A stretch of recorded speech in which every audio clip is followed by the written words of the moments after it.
last time on Festering Face. Lots of fucking travel. Finally had a solid establishment back at Stratham. Got the base fully going. Judas Lucius had parted ways and given you scrolls of teleportation to be able to travel back to this location with the runes inscribed in it, and also to be able to learn it. After visiting a few other people in Stratham, you made your way finally south towards the pit, as well as Bluefaust and Olabo. Upon those travels, you ran in along with a giant spider, one of the Goliath long legs that presides along the forest line here in the southern border. After quickly dispatching that and having a interesting experience of reanimating it with the Zymon's thorns, saw that it was able to be controlled and manipulated fully, and even responded fully to the will of Harbinger. After that, proceeded a few more days after dispatching the curious Goliath longlegs that had been reanimated, and made sure to burn it before leaving. Took up arms, as you've seen, and along the roads, a traveling wagon. Seemed to be some form of alchemist that was going along. Curiously enough, these creatures were attacking the wagon. The oddity of them was more or less seemingly that they were trying to defend themselves after you found out lashing out from them. For a brief time, Nistri was injured and confused between the psychic damage that he received, and there wasn't really a full connection there at some point. Quickly realizing after dispatching the other curious teleportation creatures that desired the darkness, there was an Oubliex inside the cart that was using it as bait as well as a form of transportation. You're not sure, but it seemed like it had made quite the interesting trap and home at this merchant's cart. After quickly dispatching that, you managed to finally get rid of the Oubliex, and then continue further south. Finally getting past the forest line, heading out of the Dragonborn territories into the Elvish territories, which are accompanied by various humans, mostly in the mix of drow and human here. The High Elves are further to the east, and the humans to the west. In the midst of these arid lands, you had originally realized that, especially traveling now, your cart being damaged multiple times has started to weather down even with the mending spell. It has just become very torn. Finally, we come back to the situation at hand where, with the biting sands of the arid lands, it was hard to see. At the 60-foot mark, you had seen that a group of gnolls had tried to ambush you. But much to their dismay, you saw a curious green flame and heard wild war chanting, as immediately heard what sounded like metal and wood being rocked back and forth, pumped, and grinding against each other, before finally seeing a curiously made war wagon of goblins with what looks like a trundling roller slash slicer on the front, arbalists that seem to have green flame on them, and a whole bunch of them hanging onto the wagon looking to, well, victimize anyone within the area. Quickly running over the various gnolls immediately before you, you can see that a second one has quickly rolled up, and they have taken notice of you. Now we'll finally throw down to initiative.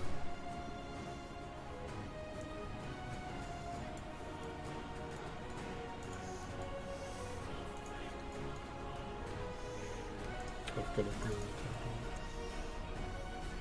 Negotiate peace. No, I got lost. No fireball for you, boy.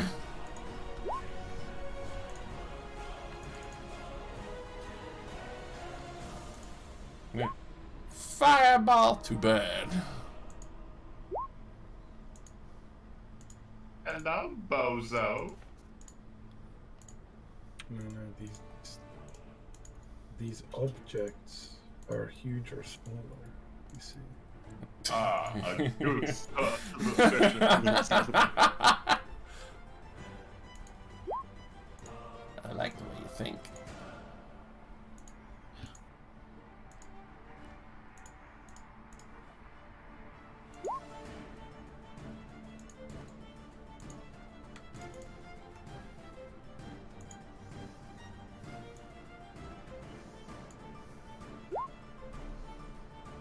Nice initiatives. I know, right? Almost perfect timing on my part.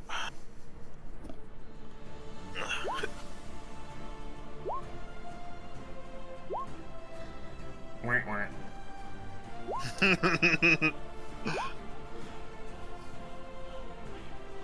Yeah, look at that perfectly good 20 you just threw in the dirt. Bingo! It's the only 20 I was gonna get this in. That 20 was holding you back. Nice nat 20. Now you can go second lost. Hey, it had to happen. I got a nat 1. Now I had to get a nat 20. Now the rest of the session is nat 1s. It's true. Now, Leonis, you see some of the gnolls immediately run to take cover as many of them have been literally rolled over by this war wagon these goblins have made.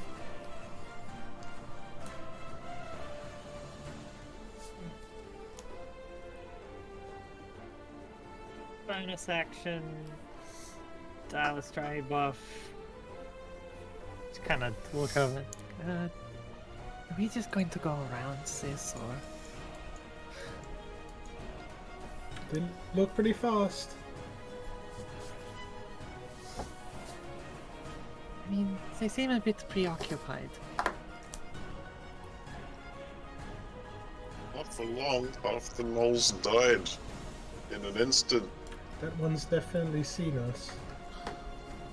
Well, it does depend if they want food or if they want sport. We'd be better off dealing with them now. Just shrug. I do nothing. I almost forgot Shinty. And go.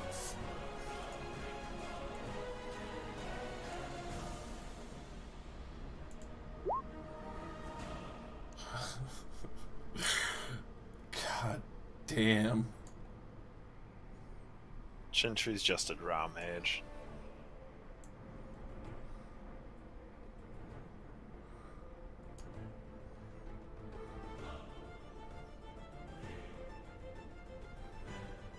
Alright. Well.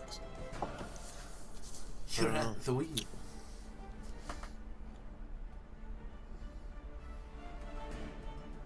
What did I prepare today? We've got just that. Okay.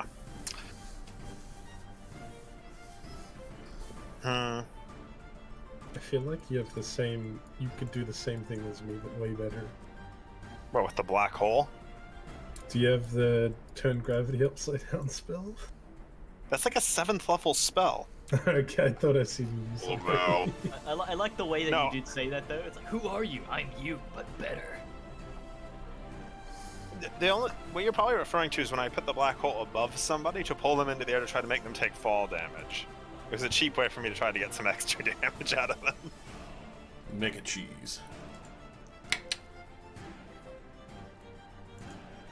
But anyways, so they just look like they just want to steamroll over them, right? Roll an insight. Oh, I'm really good at this.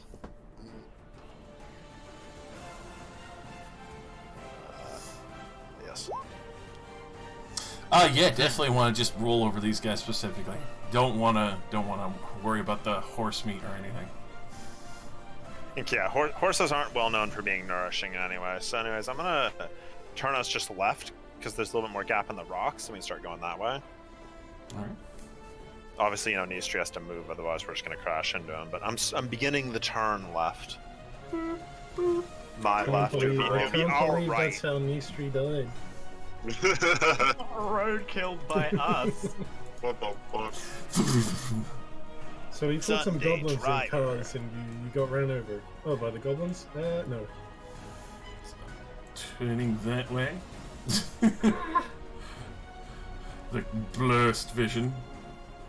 Moving forward, I assume. Yeah.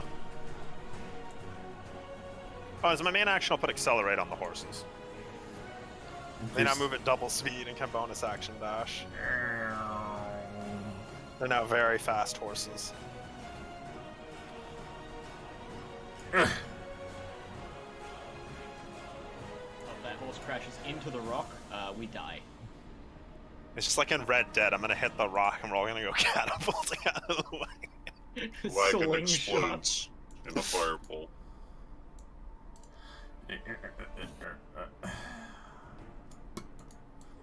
There we go. Yeah. Racing on ahead, leaving poor knee stream Chrome Steel. We'll catch up. Yeah, you guys are much more maneuverable than their weird wagons. Yeah. Don't worry, we left Nistri with the gun. Oh, no, There's never one mind. in the chamber, Nistri, just in case. Points it at her own head. Nothing personal, Daphne. It's just business. He's gonna do that Red Dead thing where you just point down at your horse while riding it. Fucking KO. Alrighty, it's just gonna try and run for cover. Niche tree. It's going to cover the wagon.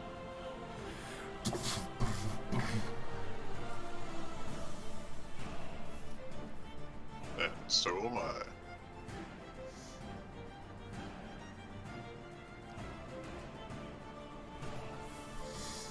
Alright.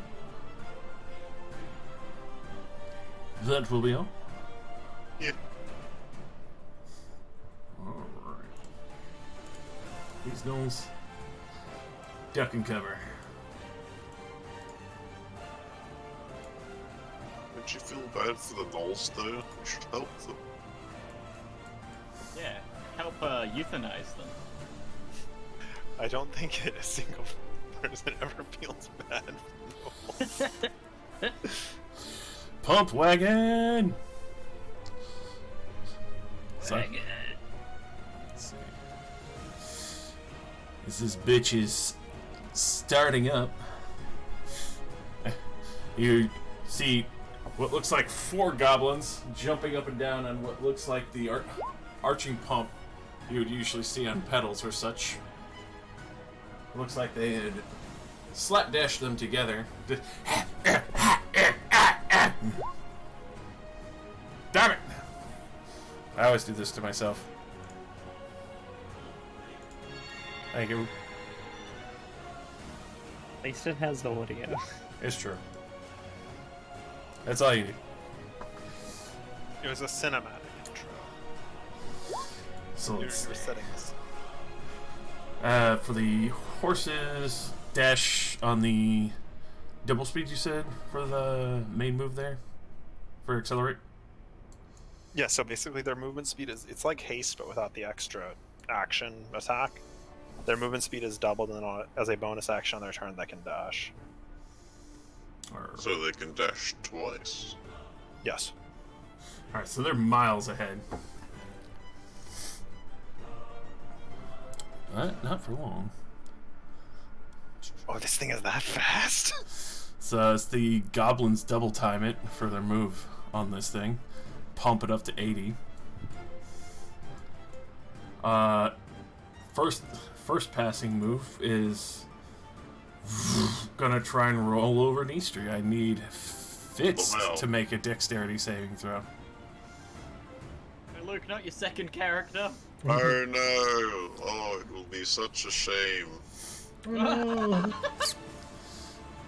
He was so dear to me. Alright, so immediately Fitz Dexus has always been protecting Nistri's armor anyway. But Fitz and Nistri will be run over and will take 2d10 bludgeoning damage.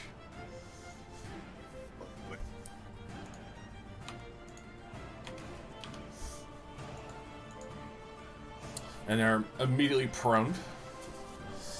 And this thing is going to give chase towards the wagon, finishing it out at a long fucking stretch. So, good lord, I should have made this map way bigger.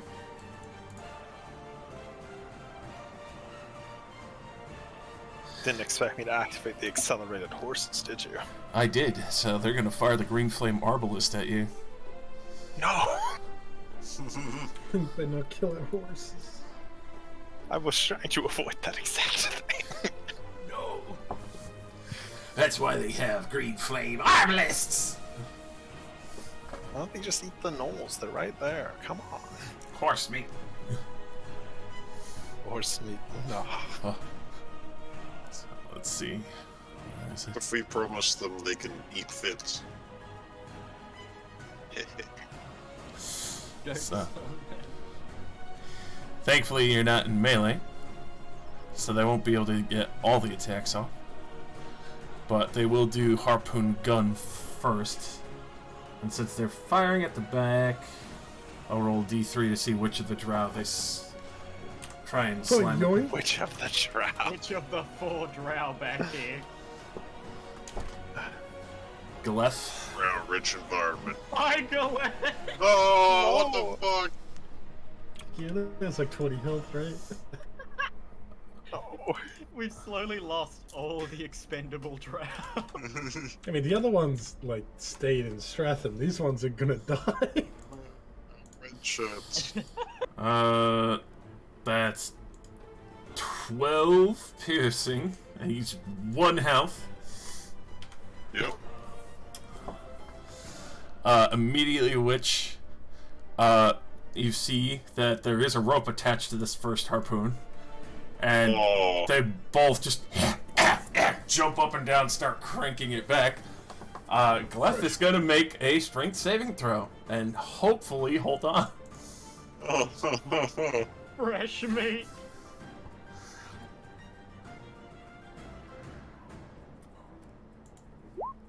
That's a net 1. Oof. Bye, Galeth. Been punch hooked. So he's immediately reeled 30 feet off the cart towards the fucking grinder on the front. That's me. Feeling him into the grinder. Oh my god. Oh my god. Immediately followed up by Green Flame Arbalist. Let's see. Quick, hit Galeth again. They're gonna Sure. they're gonna aim for the 2 drivers. Let's see. Understandable. How many attacks does it get? Uh, I guess like 1 per goblin, I There's guess. a lot of goblins on board. so that's going against Rylix. So let's see what this. It's an 18 to hit you. That's a hit. That'll be 8 piercing and 17 fire. Can I use Bend Luck The bandit. to spend 2 sorcery points to add a penalty D4 to their roll? Actually, I'm probably your AC is probably garbage, isn't it? It's very bad. You would have to roll maximum and then they would still hit me. Okay, never mind. Alright. Oh, what was the damage again, please? 8 piercing, 17 fire. Thank you. Okay. I will And do it's that. specifically green fire.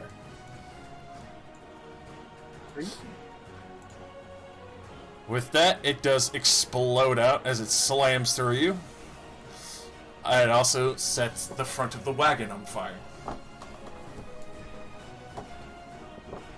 It's hot. Yes.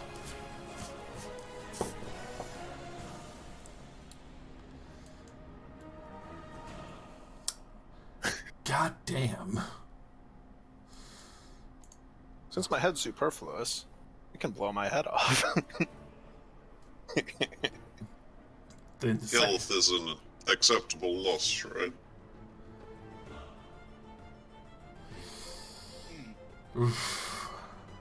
Hey, Sacrifices must be. I was gonna say, doesn't Elaine have like haste or enlarge or something? Oh yeah, I have to make my save against the like 35 damage I just took. 1 sec. I did have enlarge. I used it once and then swapped it out for something else. Okay, the horses are not accelerated anymore. My concentration was better used on other things. This is reasonable. So these boys still accelerate and dash. Especially since they're going to dash, they're going to...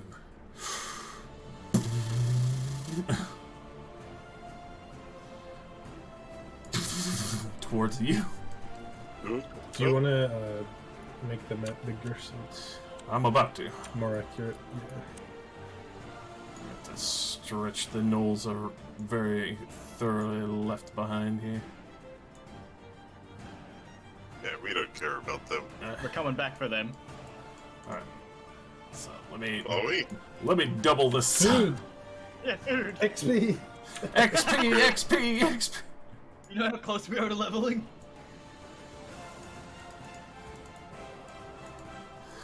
Alright, let's get redunculous here.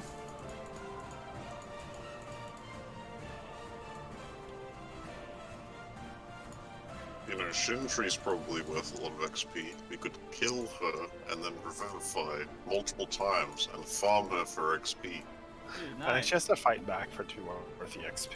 Oh, Or at we least be could do the hostile. same to you. You're probably worth more. Yeah, but I might win. But that just means you get the XP. Those are bold Tempting. words for somebody in gelatinous cube range. Bold words for someone who's flammable. I mean, it depends on who wins initiative at that point. Neither of us. Bold words for someone within cranky range. Bold words for someone within green obelisk flame. Am I getting shot? In just a moment. Thank you. You're It is a welcome. It is a gift.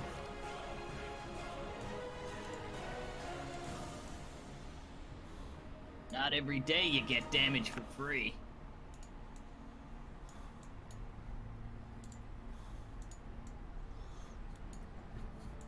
Pasty of this map.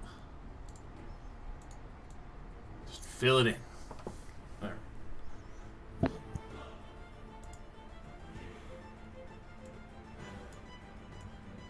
That shit out of here.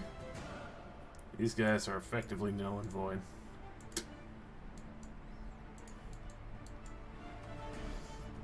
Oh yeah, that's a much bigger map. And you guys should be around Do you mean Nolan Ward? here. Stop. That me on the 30-foot mark. Get this man over here. We've lost half of the horse fedora. Acceptable loss. Oh well. I don't know if you actually rolled damage on Goliath being pulled into the grinders. I don't think He's not there right yet. in yet. Okay. There's a chance.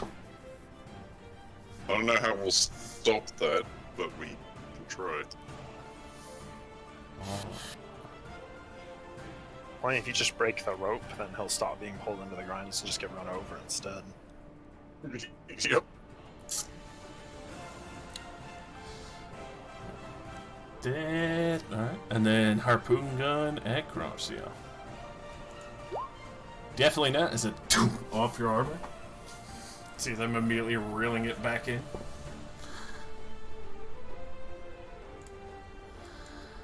And Shintri at this point. Interesting. Shroud me in darkness. Very well. I mean, I need it for a moment. She will quickly place her hand on the, well, base of the wagon and envelop the wagon briefly in darkness.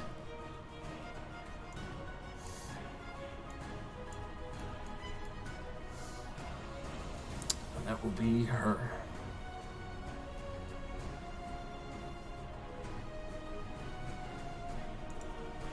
And Glyph gets pulled another 30. to start. But he's going to spend his action to cut the fucking rope. The madman. Half action, fucking stand up and start moving out of the fucking way as best as he can. Harbinger. It's dark. Sure fucking is. I don't know what I can really do here. Let's go. Actually, I don't know where to go because I can't see. It's true. And I can't see, so that means I can't summon my echo. So I don't know what I don't know. I can't do anything. If you're gonna jump off, do you want to swap turns really quick? I can give you a spell. Oh, you're gonna make me fly? Yep. I was gonna do something else, but now I can't see my target, so... Yeah, that's fair. I'll accept. I'll swap my turn with you. Alright. The good old swapsies. I'm going to... What level? 4th level fly. Myself and Harbinger now have fly. Alright. For flying speed of 60.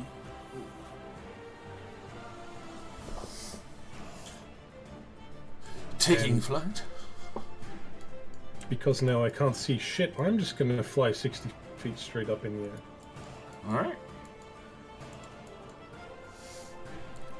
Quickly take flight. You can see the one pump wagon coming at Chrome Steel, the other one that recently ran over Fitz in knee stream, trying to reel Glyphin, but it looks like he's cut himself free for the moment. And I shall spend sorcery point to do quicken spell and just fire a bolt at the close one, I guess. Alright. I had another plan, but I can't see him anymore. Well, couldn't if I didn't fly up. So, pew. If there is a driver of some sort. There definitely is a helm. You can aim for the helm or the driver. Actually, I want to try to aim for whoever's on like one of those flame weapons. They seem the most annoying. Alrighty. With the partial cover, yep, that would be enough to hit them. My spells ignore cover with the radiant stuff. Oh, even better. So, yeah, that definitely fucking strikes them, because then the cover totally negated. Now with that, the 13, you see the one on the green flame arbalist is trying to get ready for loading another one. Just falls off into the sand.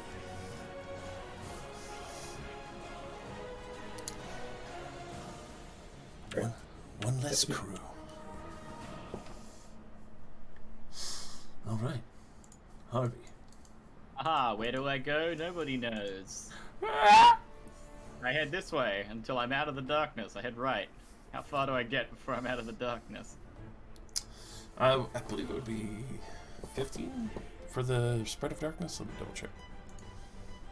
It's a 15-foot radius fit. Yeah, so 15 feet. Okay. So I get out here, and I have 45 feet left. Sure thing. I'll just go here. Steamed hams. Two games. I guess I'll use my action to dash.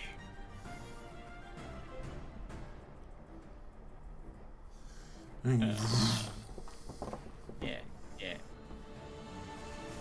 I'm gonna kind of go slightly up and oh, yeah.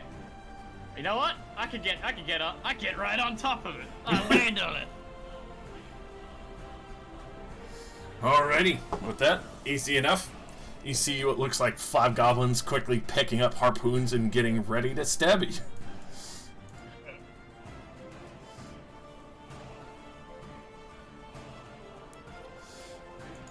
Will that be all? Yeah, that'll be all. I can't do anything else. Alright. Yours. Darkness envelops you. Bonus action, steps of night. Presumed as much. Sprint out. Let's see. feet off the ground. Line up. And third level magic missile the driver. Alrighty.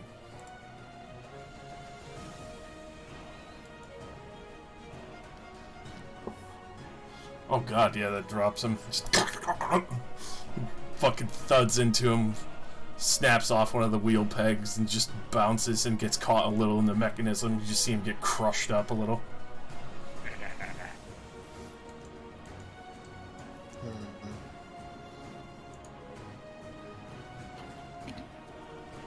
And that will be all. Lilacs, the wagon is on fire. And Shintri will drop darkness since Leors has taken flight.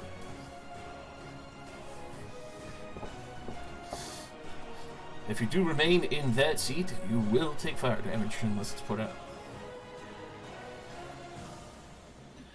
How do I put it out? Basically just spending your main action, like dumping water or anything, just to make sure it's all snuffed out. Bitch on it. Because you can tell the way they've mixed this, it's some kind of, like, copper tar mixture. Nasty, sticky, fucking pitch kind of stuff. Well, the driver of the other ship is dead, so, yeah, so I'll take off my cloak and batter it out with some water as well. You know, standard fire put-out procedure. Alright. Tear the charcoal bits of slime from my body.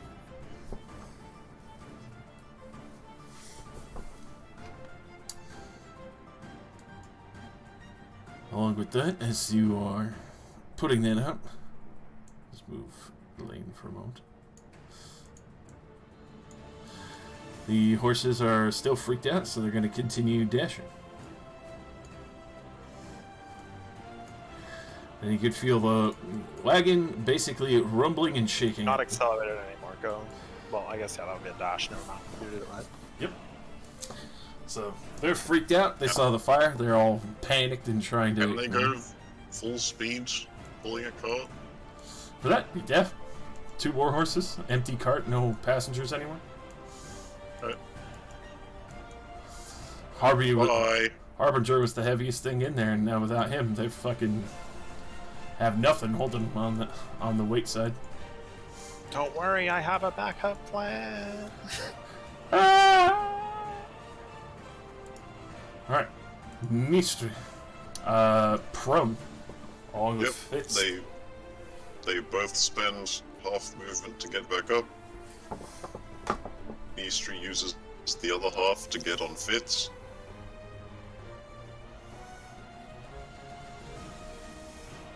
Alright. Come up next to them. And Mystery will make 2 attacks against whatever goblin is in reach. That would be the one with the harpoon gun. Bless. That definitely hits Jesus.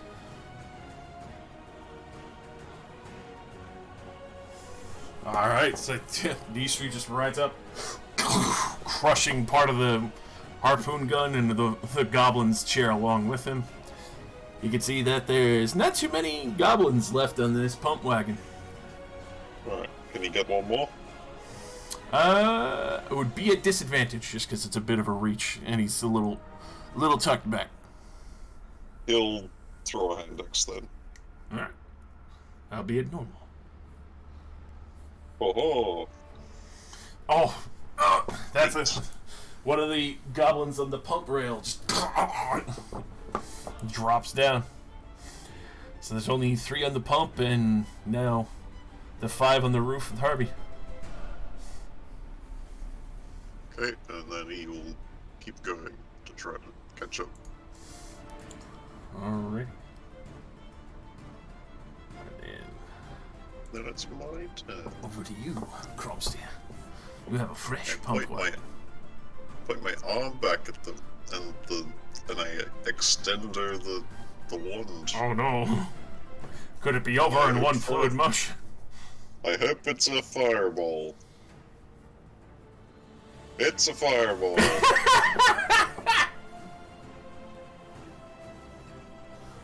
On the whole wagon behind me. So immediately there's a wagon there full of goblins, and then as you see goblins flying everywhere now. And it just veers off and skids out and just now itself in green flame. I blow the imaginary smoke off the wand, and then I keep riding.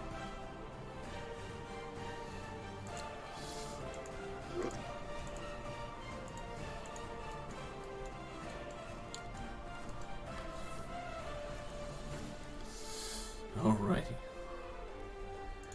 Back to Pump Wagon. Well, it's gonna be back down to 2 for the pump wheel. But this guy's going to try and harpoon Harbinger. Wielding him, of course. So, working as a team, get 2 attacks on that.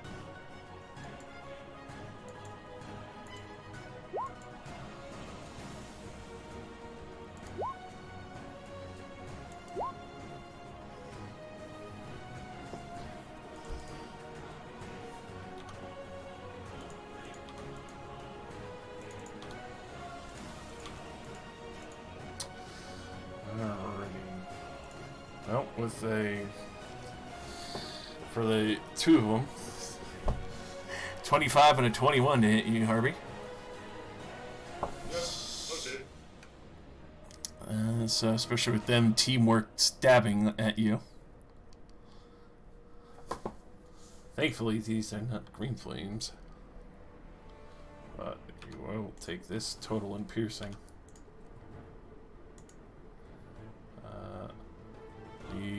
Oh, I almost forgot their teamwork stuff, so that would add another 4. So 28 total piercing damage. As they stab you twice over and try to keep the wagon steady. Only moving at 40 now. You're going with them for a brief ride. As it only does the 40, but it's going to try and run over Fitz and Nistri again. Another deck save, boy.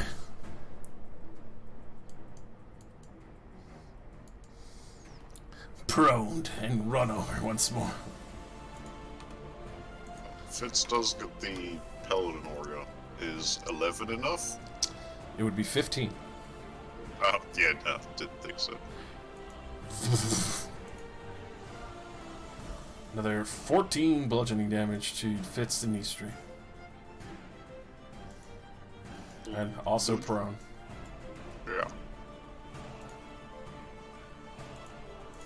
Oh, wait. No, that's it for Fitz. Yeah, I was gonna say, he pops. Hey!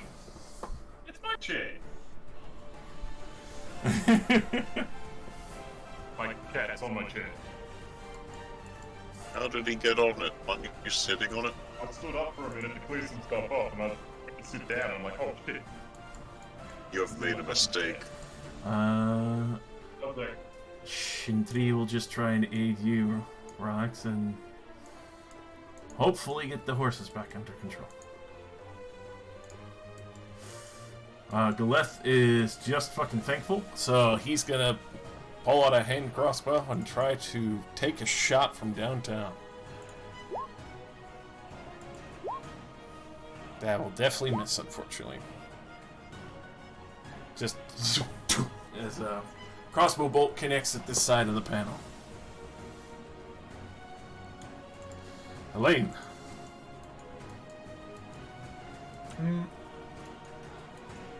You said there are about 5 left, right? 5 around Harbinger, 3 at the bottom. 2 are pumping the main wheels, 1 is at the helm. Okay, 2 pumpy boys. Mm-hmm. I'm going to do a level 3 magic missile. So one of them is going to get 3, and one of them is going to get 2. All right. So let me just...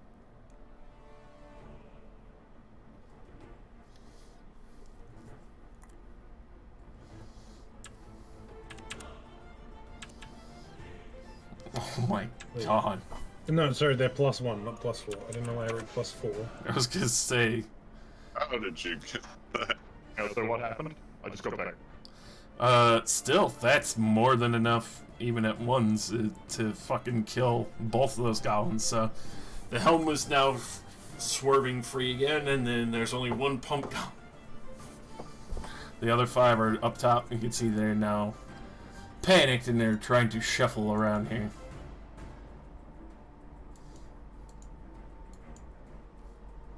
Will that be all? I'll move closer. Alright. I'm actually gonna head towards Galith. Still be high up. You can tell even though he took a shot, he's still down on one knee, and it's probably at half speed due to the fact that he has a massive harpoon stuck in his fucking thigh.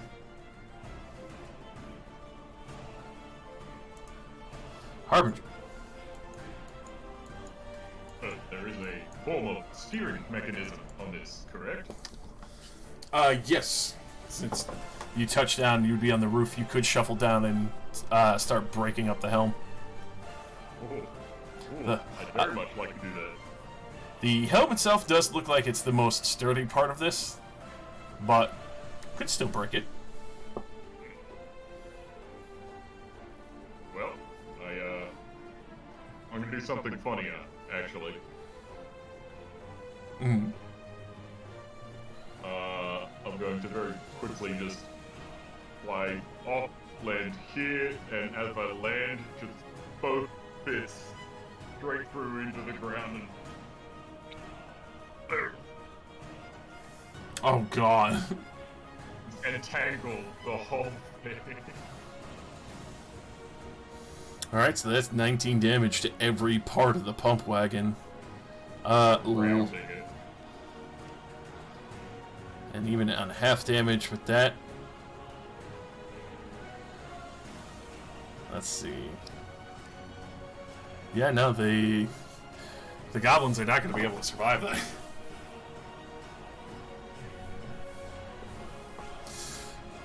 So with that, you immediately cease, and you can even see the plants itself lurch, just as the wagon comes to a screeching halt and launches all these goblins into the thorns.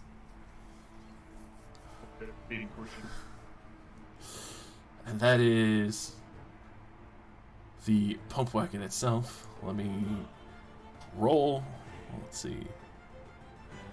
There it is for the green flame arbalist. It's got to be a D20 with a 5 or lower. It's got to catch itself on fire.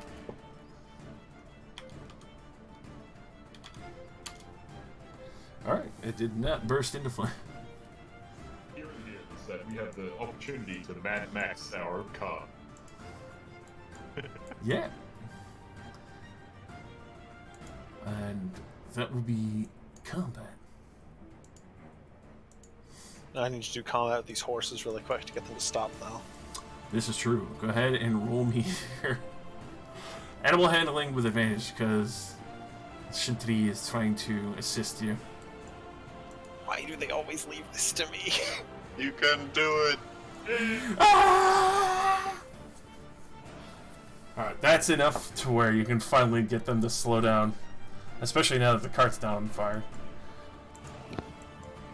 Shintri is just holding onto one rein and passing it to you, like trying to get them to calm down, and a bit frazzled, but thankfully you're able to get a more calm reaction to them.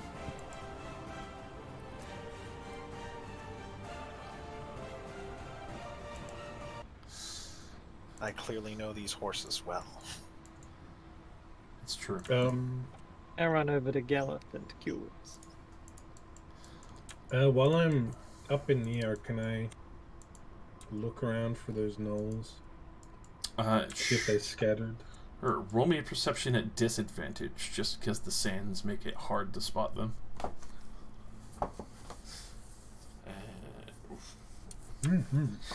Unfortunately, especially with the sweeping sands, it's hard to even see tracks of where they went other than the remaining bodies. Oh, that glyph is healed for the 10. As you can see, the harpoon forces its way out of his legs. Oh, fuck! That was not an experience I wanted.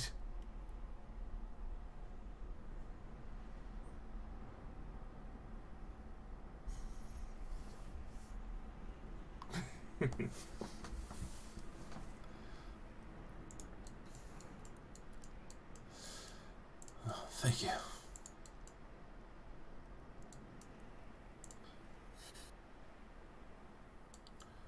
Sorry, we couldn't stop you from getting pulled off the cart.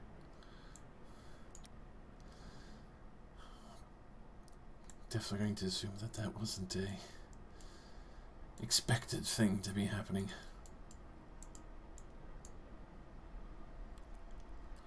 It's like watching a cave fisher, except with goblins.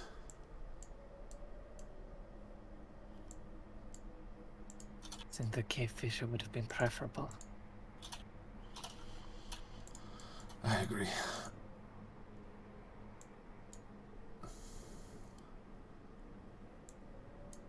The horses return with the Rylax.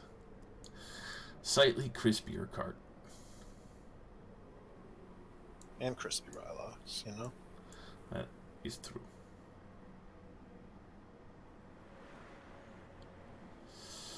The other cart is completely bumped. It's burning in the desert. Yeah, you guys didn't want that, right? Probably could have used some of the wood for if we want to keep our wagon working.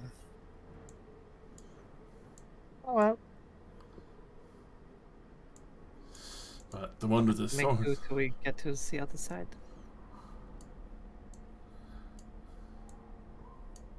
Does this one work? It still works. Obviously, there's some damages from between Nistri bashing it, but it looks stable enough. The thorns did the most damage, but out of all of it, the thorn damage towards the regular harpoon gun between Nistri and that looks like almost completely busted. Green Flame Marbalist looks somewhat damaged, but not entirely bad. But the helmet immediately lurching halt left the roller on the front a little busted, but doesn't look like it's completely out of repair.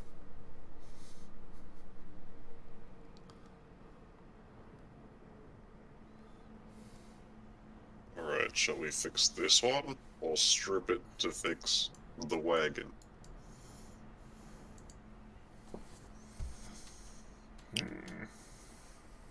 Well, I mean, it's not exactly horse operated, is it? Or it's people operated?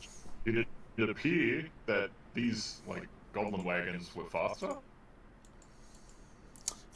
When pumping at full steam, they would move at 160 feet. So 40 feet faster than the horse at a full dash. You could have me alone operated as a two-man team. Yeah, but it's not the same as you sitting in the back of a cart, is it? You're doing strenuous activity. That's fine. I mean, his echo can do without getting any sort of feeling. Yeah, but your echo only lasts like a minute. That my lasts echo lasts forever. indefinitely. Oh, okay, go for it then. Just see him like fucking 5 miles ahead.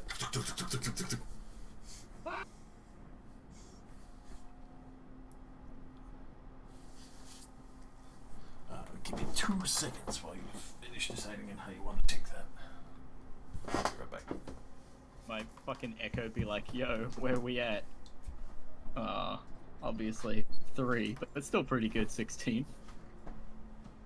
I mean, if Harbinger can drive it by himself, I don't see why we shouldn't take it. Nistri will ride with you.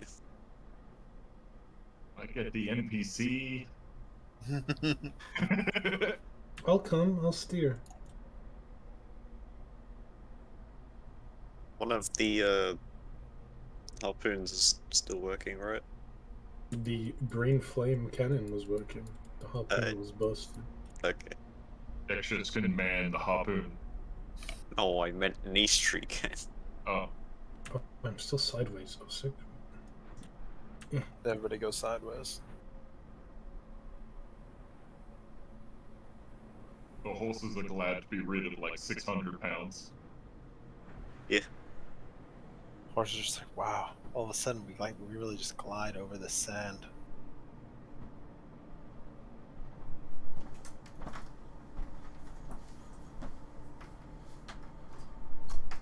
Weird. Weird. Oh my god.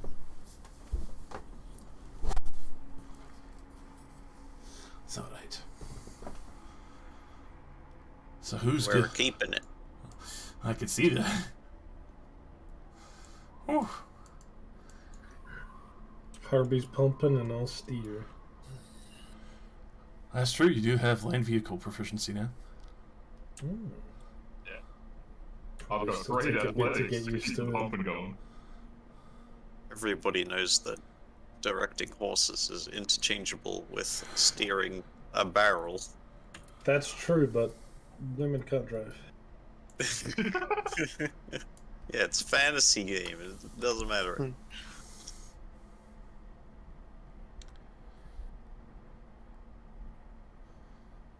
Alrighty. And Nistri will man the gun. The one that works. They both work, it's just, you know, one more than the other. You'll man the more working one.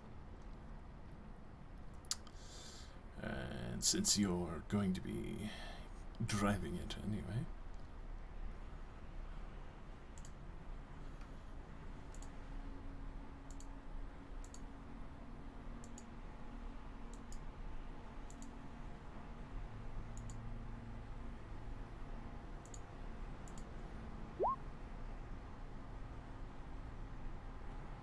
Let's see. Where should I put it?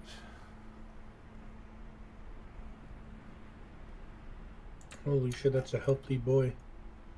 Quick, I'll gnarl up all the wood with my weird Zymon powers. Oh my god. Sure. Give the cart sentience. Give it spikes. The Wump Wagon. Mm-hmm. I had to rename it.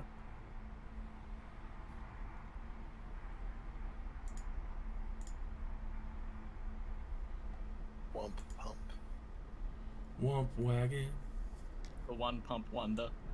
Put that down in the characters as you have a pump wagon now. Holy shit, 216 miles a day. Yeah, dude. Alright, forget about God. Wump Wagon's where it's at. Look, yeah, with the horses, you gotta stop to like feed them and give them water and give them rest. This thing, nah, you just keep going. And now you know why the fire gits are the most dangerous thing here in the airlines. I would like to point out a couple of problems with your plan. Number one, some of us still need, the wagon, because the wagon, your Wump Wagon, can't fit everybody in. I'd also like to point out that 216 miles a day assume you're going 24 hours. Yeah, I'll No. go 24 hours. No. He can. He doesn't. His Echo doesn't sleep. Oh yeah, sure. You just drive around in circles while the rest of us sleep. What are you gonna do? I'll go there. Hell I'll make yeah. a TP circle for you. Yeah. Text it to you. Go for it. Two of us that need to sleep are like, Harbinger, can you stop doing donuts outside? We should run it in the 90s blasting from your speakers. Yeah, my Zymon speak. 'Cause I'm running in the 90s. Alright. Pulls a sick drift. I use my Zymon's boon to add a sick bass drop to my speakers. Yeah, that 216 miles per day is more like whatever the wagon does. Yeah, except no brakes for the horses. They just drop dead. Yeah, we'd like to have some brakes for the horses. Run the horses until they die, and then we're all going on Yeah, this. yeah. Oh Just my fabricate God. another wagon. Fabricate another What? wagon. Now, I'm willing to say I can probably use wood to make another axle for the wagon since that one's cracking, but fabricate specifically states you can't make complicated stuff unless you have the tool proficiency for it. An axle's just a I am wood not a cylinder. licensed woodworker. Yeah, I'm not a licensed woodworker. I can't make a car. You need to bend the wood in a steamer, then you also need to create the hub and the cap for it and shit. It is more complicated. I've made a wagon before. Mm-hmm. Yeah, I know it isn't easy. It's so fucking hard. Which is Rylox's wagon, fabricated from parts, would probably just be like a wooden platform with some wheels. Pump wagon. Alright. So with that, the party will continue southward towards the pit. Now to reverse the cart.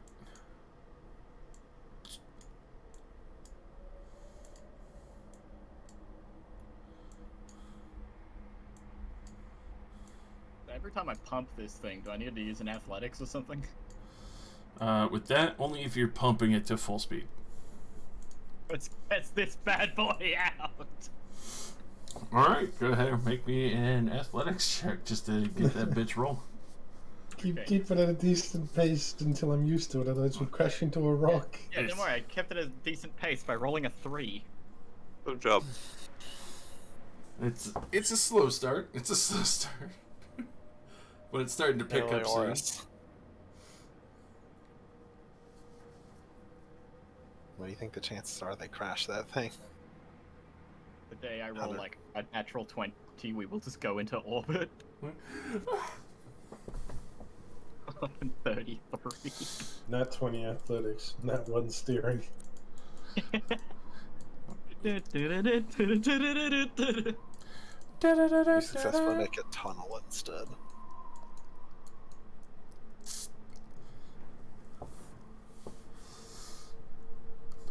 Alright, so you start thundering across the arid lands.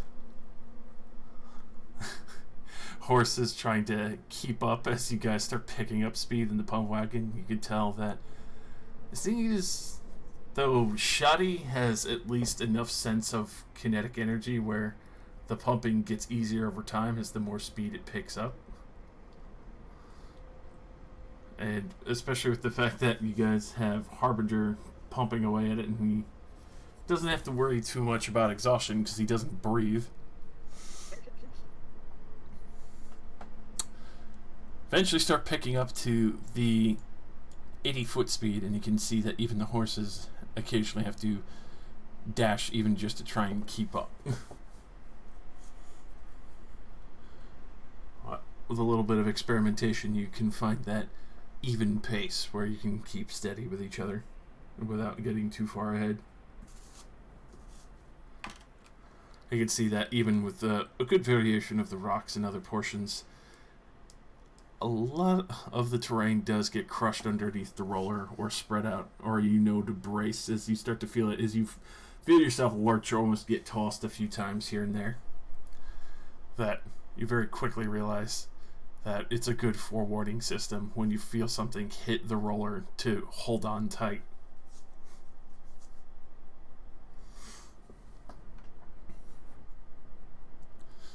Yeah, it does. It does not smell pretty in the least bit. There's a whole bunch of goblin scraps. There's water skins piled up in the corner. There's a whole bunch of what looks like curious, maybe gnoll meat stacked in the corner. But that also reminds me.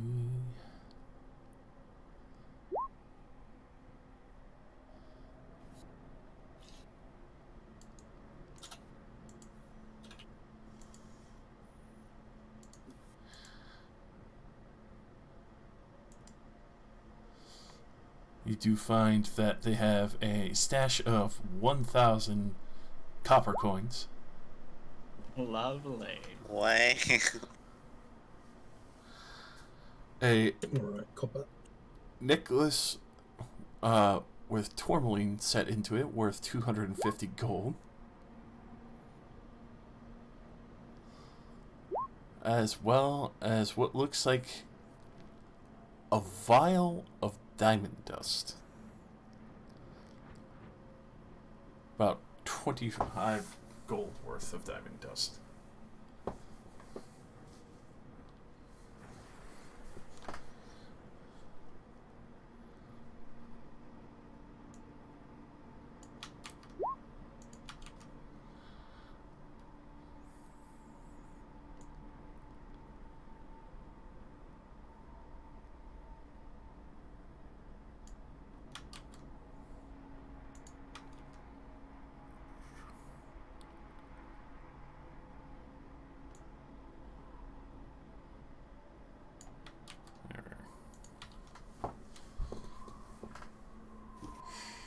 Oh god. Everything got so butchered.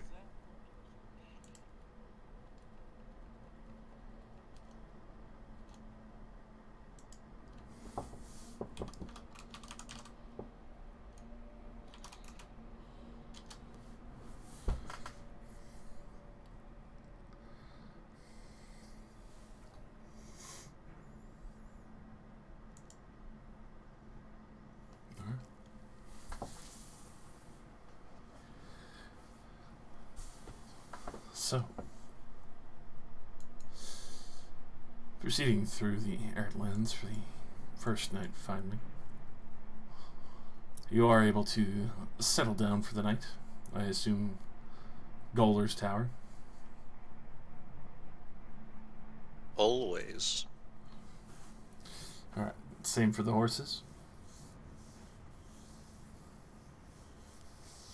Yeah, horses in the Spare bubble. Golder. I make them a spare Golder's Tower so they can stay out of the weather. Alright. Even if it is cramped, you know, it's better than them being outside. Double Golder's Tower. And then, well, unfortunately, you would have to leave the pump wagon and other cart outside. Yeah, I can't make a Golder's Tower that can fit those. That's fine. They could get dusty. It's okay, Nistri will clean it off. Here in my garage. Yes, he will do everything for now. Nistri, quick. We all need you to make a dinner. Okay. Before I do my evening prayers, I'll summon us up some more food and water. The MVP.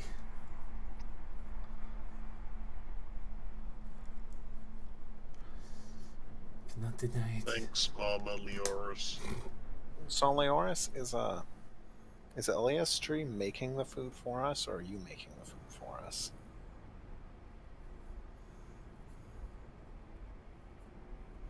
Did you say No. Eliastri? Your god just sitting in the kitchen going, nah, da, da, da. It's a really, really bad cook, though. That's why it's always bland. Don't. If either of us were actually making the food, it would be a lot more flavorful. Hmm.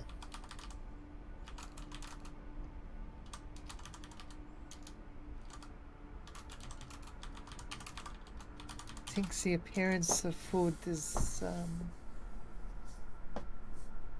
merely for ease of mind.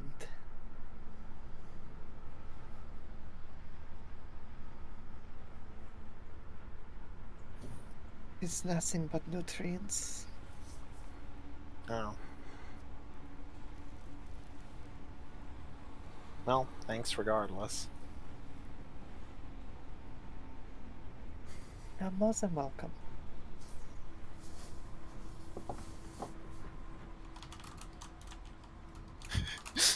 You open up Iron Stride's like food bag, and it's just like I put in the game chat what I reckon his food would be. Oh no.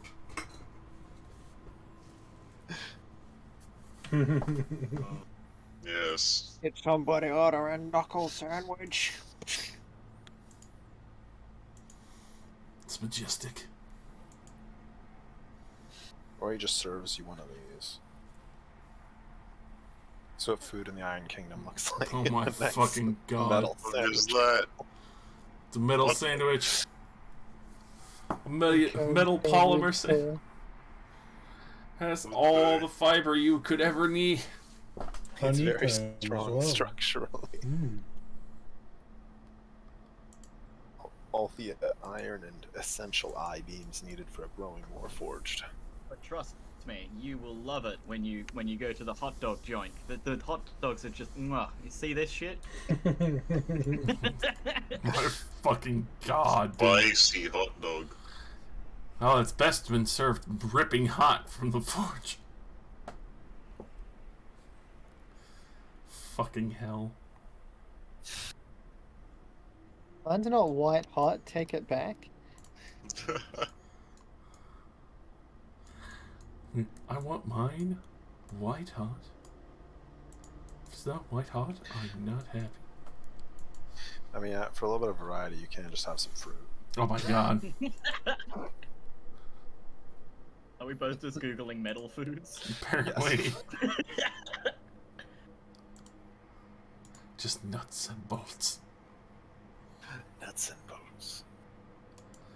That'll be the worst thing ever. Like Samurai Jack shows up to the Iron Kingdom.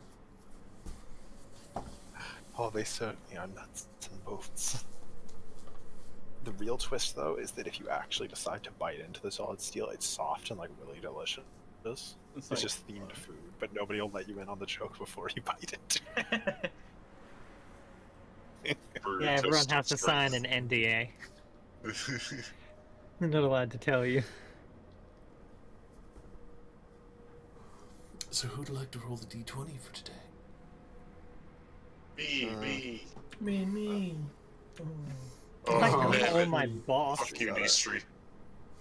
Yeah, history stole the roll, you fucking... Fucking left it on history. She. She.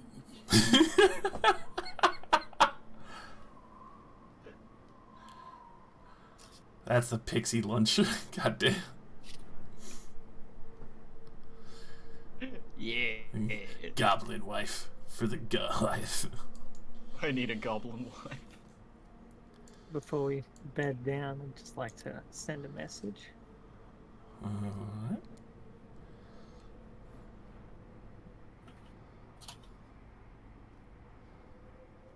I have an idea, which is a way better way for me to count these. Just need to make sure this works. Hey yo, what up? It's your boy, Reckon. Here. Here to give you a call to see how my boy Crumsteel is doing on the shizzy dizzy. The shizzy dizzy. What? Hey, it's me, Bloodbane. You haven't checked in for a while. I was worried. I thought you forgot Hey, about Beze.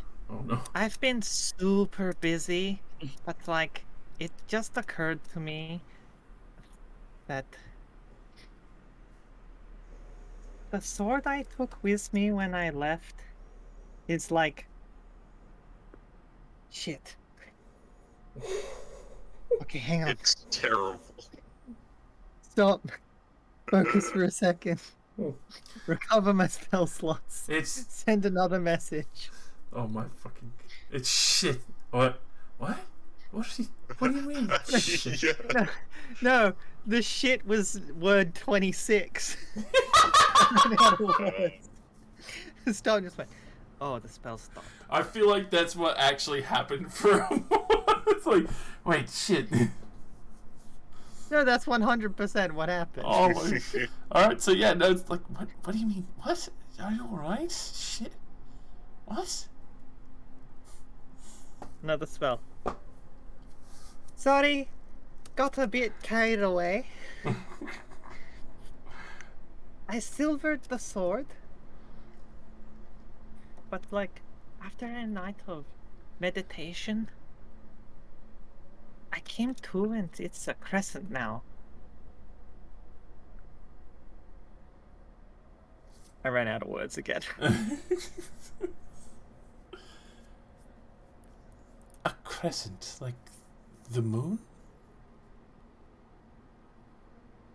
Was this gifted to you during one of the times it was full?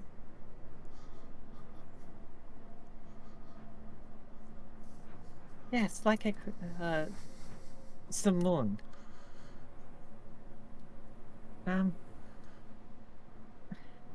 It was a while ago now, but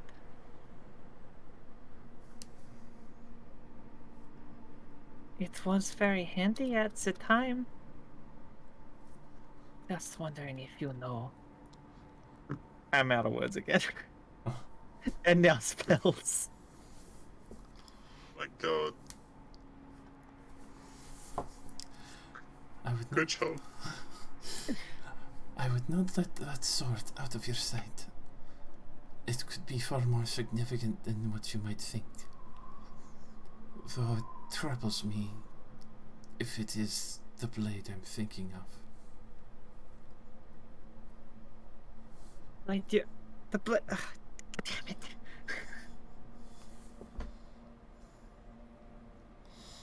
I'll just ask tomorrow.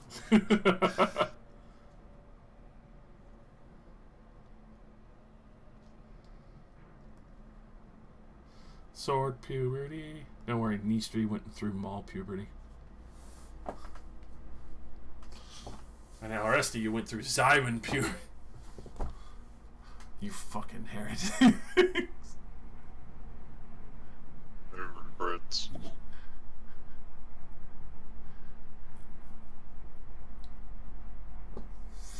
Hair and tickle. Hair and tickle. Alright. So.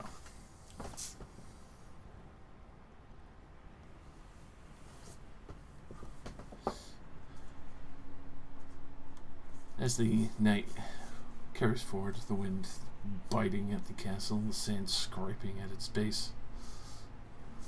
Thankfully, the bubble protecting a majority of it, but the rest of the wind clattering at the windows for the Galter's Tower.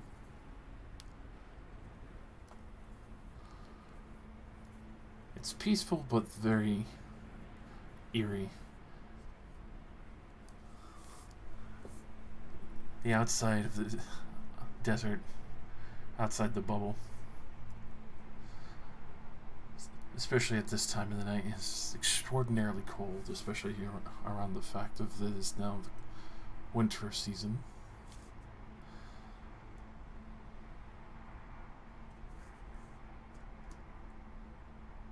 You can see why so many people would prefer not to travel this way, or if they do, definitely come heavily prepared.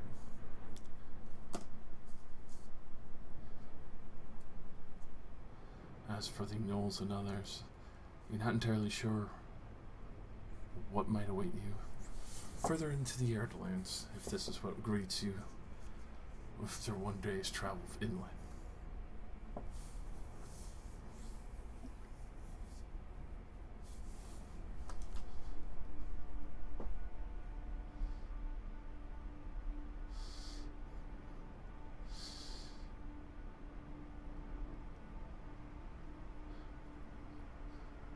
In the midst of the night, I'm gonna pull someone aside real quick. Oh. It's good. Elaine, Alright. in the middle of the night, you do hear a message from the Shadowfang talking to you through the ring.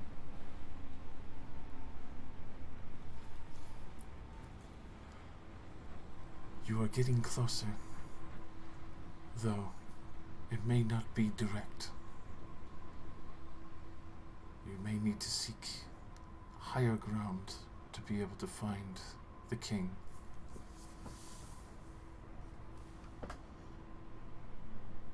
Is this like a dream, or can I respond? To fully respond to it. Understood.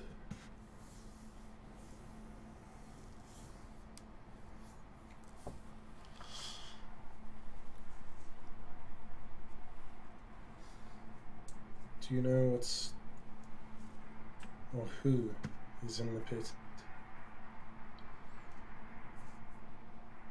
A chaotic being, though not malicious. He is as confusing as the Fae can be, though he is not from our realm.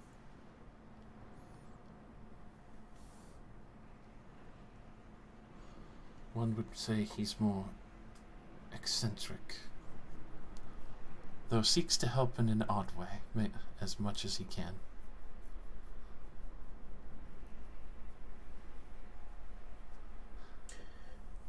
I think I know who you mean.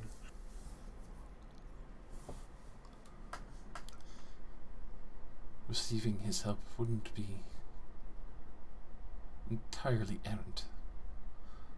Though if you travel down there, you would probably have to find him to get out.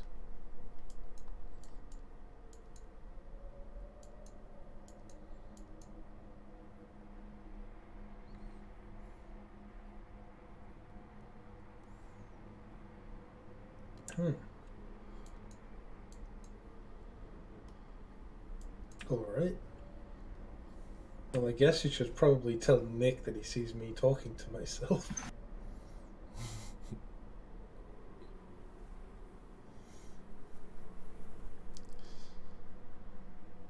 With that, the ring goes silent.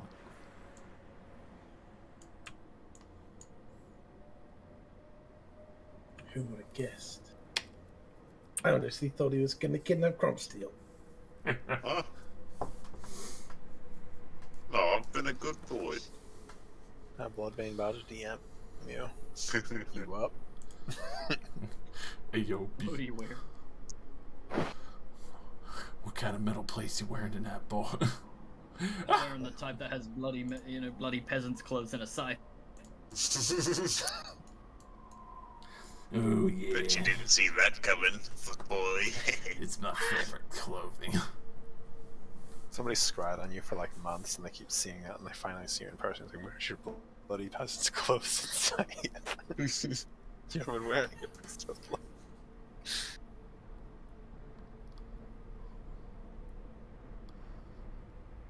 Alright. So there's some brief muttering within the house, where you definitely hear a little bit of muttering. But...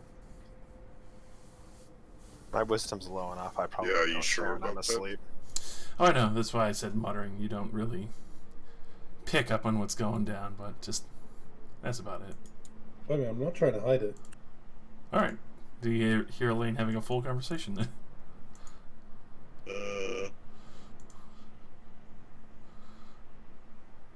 Elaine, are you talking to me? I just shake my head and keep talking real quick.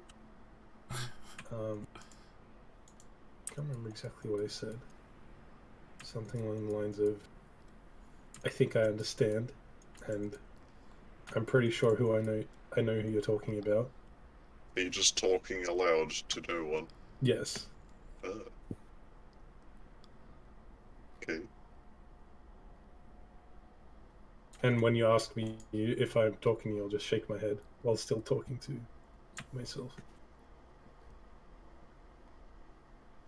And then when that ends, I'll look up at you. Message from the boss. The pit is not going to be very easy. And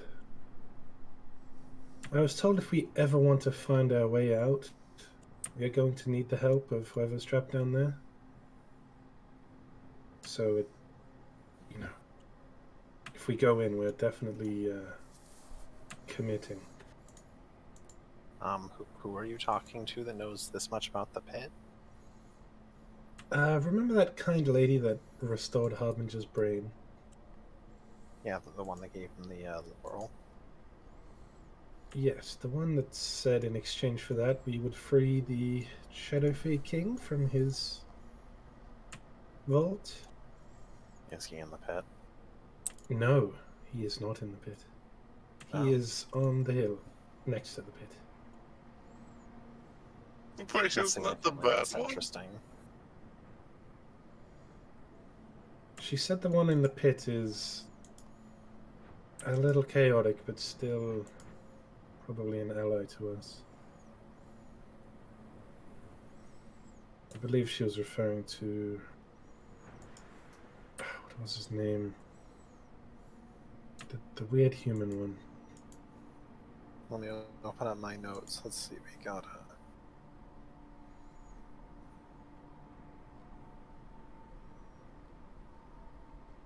Anatola of Arcana.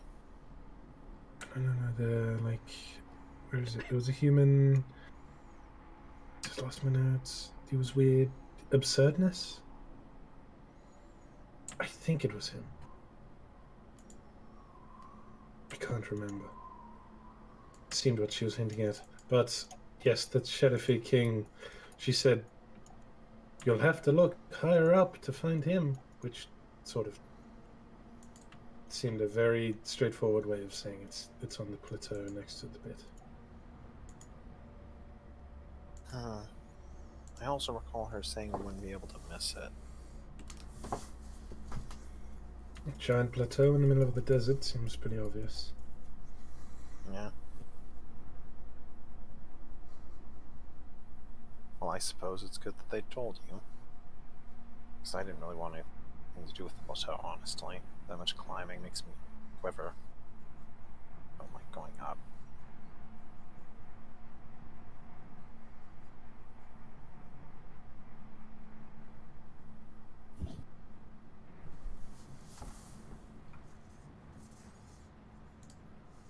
I guess I'll bring this up when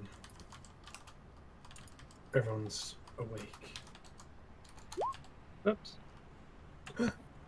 Trying to read all of my spells because it's like I haven't changed my prepared spells in probably an in-game month, Yeah, I haven't either. and so I forgot what all of my spells do. Speaking of which, I'll take this opportunity to unprepare this spell that I'll never use.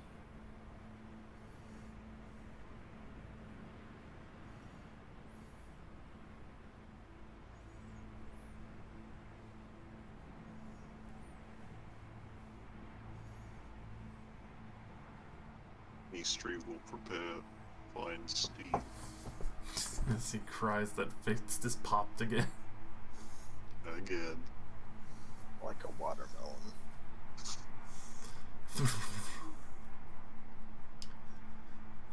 Crumsteel just looked out that he wasn't the brunt of the dodge action.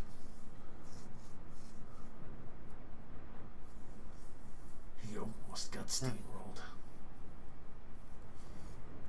Be fine.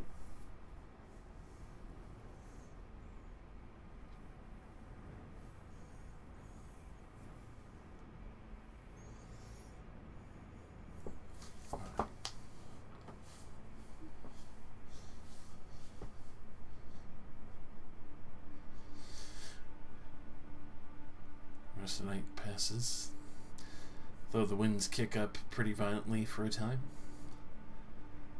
You can hear what sounds like something like large beating wings for a time. Though with the amount of sand that's kicked up, can't really discern anything outside. Passes over. Finally grows distant. The winds finally die down a little, back to the normal wisps of sand wrapping at the door and windows. Wrapping at my chamber door.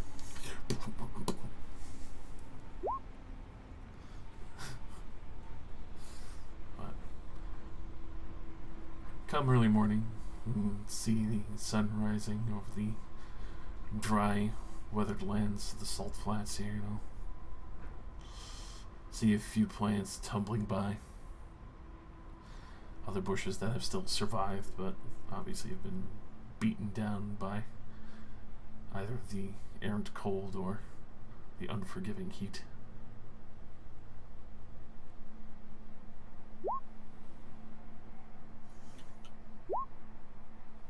Of course, it's rough. It's burning me alive. What the fuck?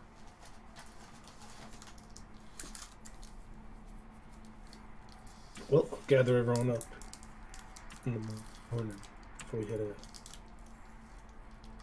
Team meeting? Alright, before we head out, I received a message from the one who gave Harbinger his crown. If Bay... whatever? Fey Enchantress, I believe. If you'll recall, in exchange for helping Harbinger, we were to help free her lord from a vault. She has informed me that said vault is likely the one on top of the plateau. Oh. Who's in the pit then? I asked her and she said someone quite chaotic but still could be a friend of ours. She also said that if we go in the pit, it would basically be impossible to get out without his help. Oh, yikes. I'm not exactly sure if she meant the one in the pit's help or the Shadowfee King's help. Probably the one in the pit.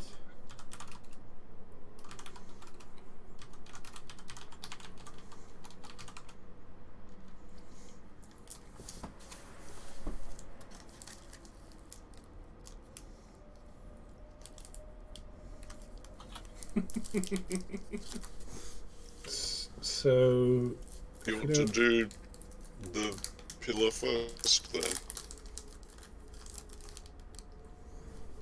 If we don't want our friend Harbinger to go insane, I think it might be more beneficial. Or at least... Yes, I like Harbinger the way he is. Yes. Or at least we shouldn't forget about it. Just keep it. I mean, if I recall, we were just supposed to free them. It wasn't as soon as we got there, we had to do it immediately. Like we could. I would personally prefer not to go into the pit we can't escape from. Maybe we go onto the plateau instead of the pit? And then Do we proceed to even want to Orville? go to the pit? Is it worth it?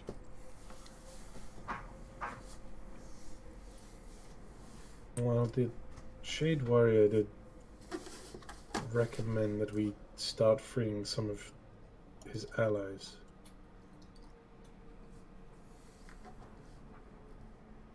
Is the crazy man in the pit one of his allies?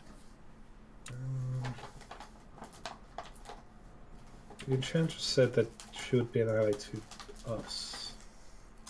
I suppose that's close enough.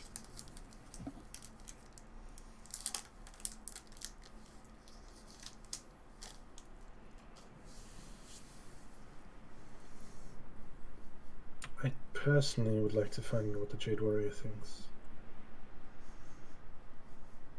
If we have any way to contact him.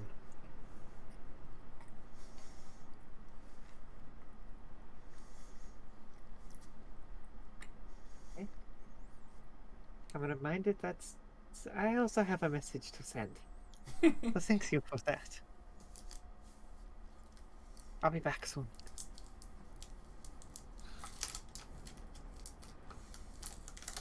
Just walk outside. I don't think we can do that inside, what we just did, unless we were sitting on different floors yelling between. There's not enough space in the tower. You could go back inside for some privacy. I mean, I figured more outside the bubble so I can send magic. Fair. Goodbye, Bubble. It's fine. It's warming up.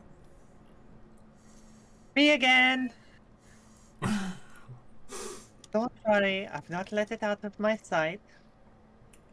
Not even for a moment. Why? Is it bad or something?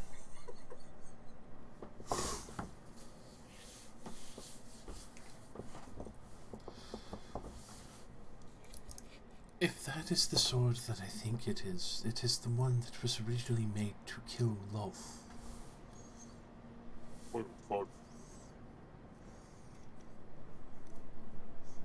It might be dormant, and you might be another chosen of Alistair.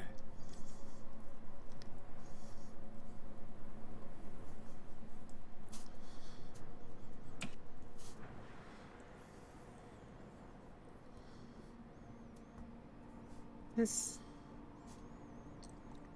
is a joke, right? Like, I don't actually have to fight her, do I? Hopefully Right? not. Hopefully not, my dear. She might have gifted you this weapon for a new purpose.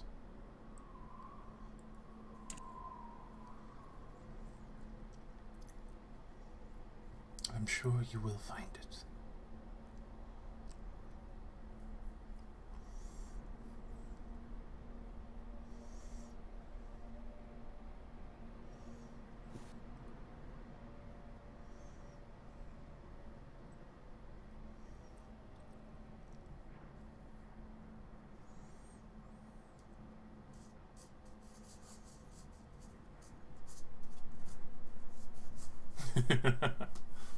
Walk back to the group looking a little paler than normal.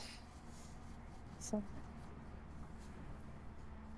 when are we going to the plateau? Now sounds like a good time. Yeah, I suppose now. Oh, still a few days out, right? Well, we just have to head more east. Can I? I'm not religious at all. Can I try to like force my way to converse with the Jade Warrior through prayer? Roll me a religion. I like slap my hands together like mega pray. Omega pray. Omega prayer. If you think real hard.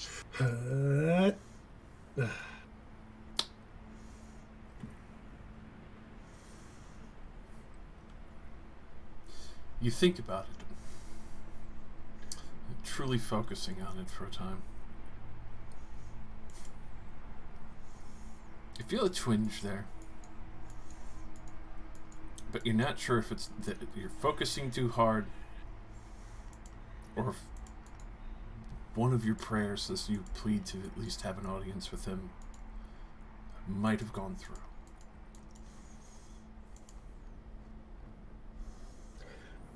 Mr. Warrior, please, if you have spare time, please respond. You could reply to this message.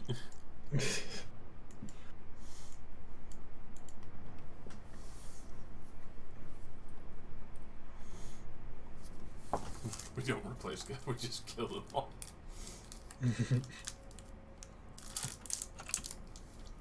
You alright, Elaine? I was trying to brute force my way to praying to the Jade Warrior. I don't really do religion stuff.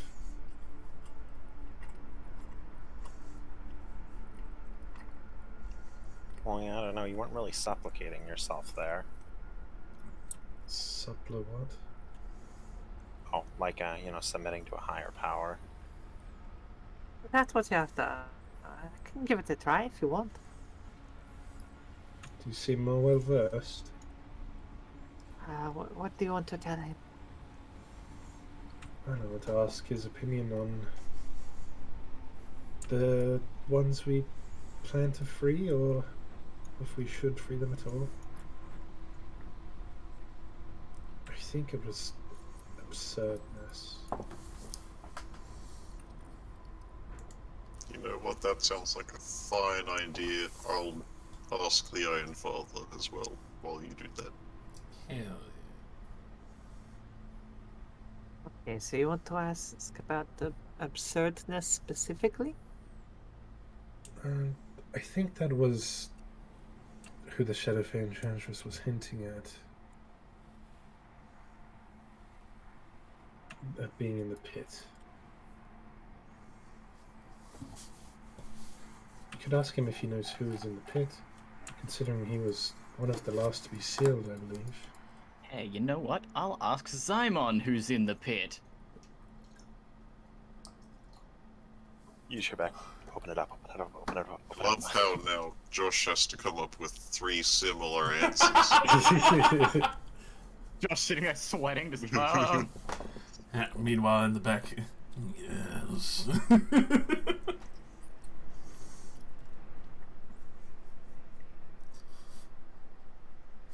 All right, so for the Jade Warrior, it would, unless using sending or another form.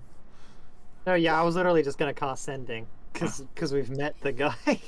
Yes.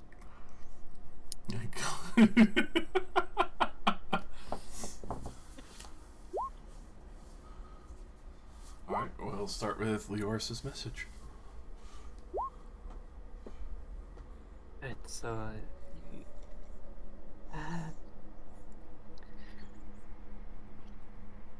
Hey Jade Warrior, it's Leoris.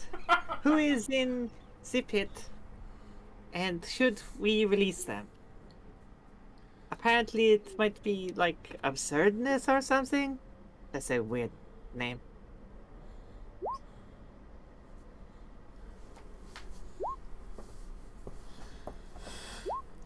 If it is absurdness, he would be the most beneficial to you. Though, despite his eccentricities and his preference for keeping an odd domicile, he's, well, even though eclectic, more willing to help many of the great warriors and even protecting those who have upheld the law. He does enjoy his mercantile to a great degree. Yeah. So Jade Warrior says he's weird and would be a good ally. Alright. Goddamn right. God writes.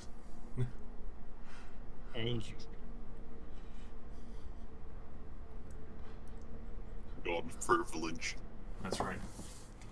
Yeah, he's a god. He can bend the rules as much as he wants.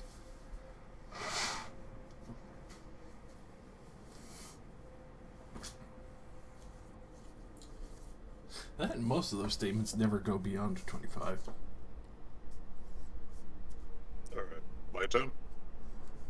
Yes. O hired Father Yorickson, I pray to thee for guidance regarding the demigod in the pit and the plateau. Should either of them be released? Quick, Jester, answer. Oh. Oh, hang on, give me a sec.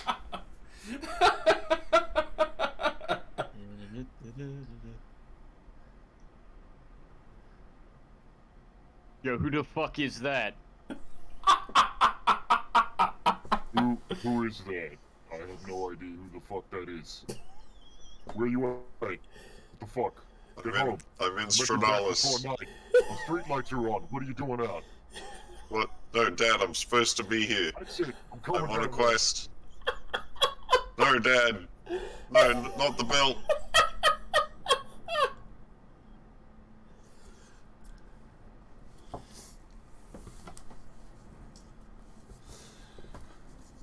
Honestly, I feel like your guess is as good as his. He's not from that realm.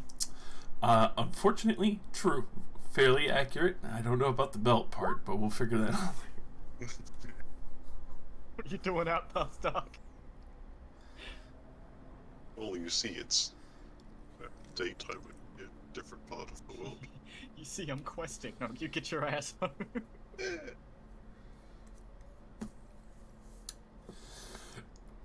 And Ironstride doesn't have a belt for pants. He's got a belt for belting.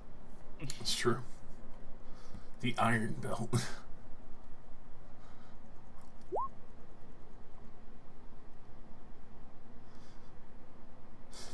And what are you going to ask Zymon? Einstein. Harbinger. Fucking Christ. I did this to myself.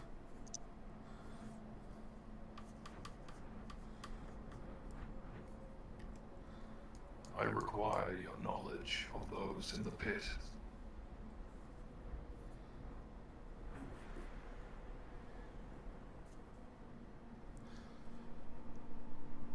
The fool who lives in his own self-made domain.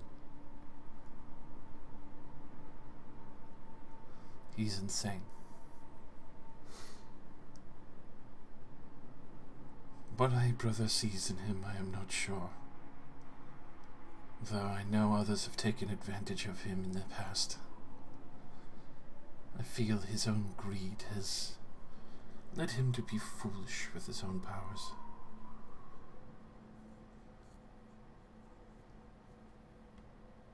I would be careful around his creations, though for him I would not worry anything.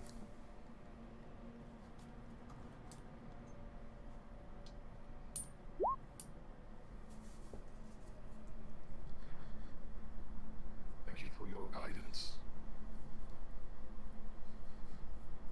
I will relay the information. Ding, ding. Ding, ding, ding, ding, ding. What? Oliver, what's that supposed to mean? What do you mean you relay the information? You're right. Didn't you get it? I sent it to you in like a ping package. Sorry, I didn't have my receiver on. You need a port forward. Send it? Yeah, hang on. Send it again. He forgot his bloodberry. Right, I'm pinging you now. Yep, Did you get I've it? got it. Just airdrop it. So much easier. What about a Hang on, Dropbox? you got Bluetooth. You got Skype?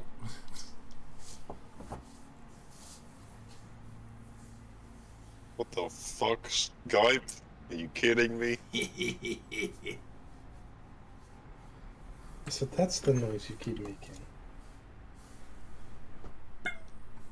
Boom, boom, boom, boom, boom.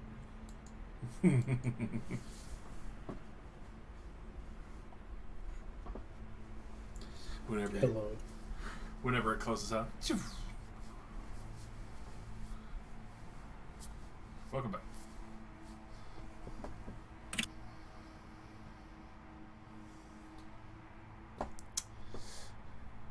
Alright, so what's the vibe? Plateau and or pit? Yeah, it sounds like the pit would be worth checking out. Whoever's in there might be insane, but Useful to us, apparently. yes, at least not an enemy. Well, I personally think we should probably just do the plateau first, the only one we're obligated to do. By virtue of it, making sure that Harbinger stays sane.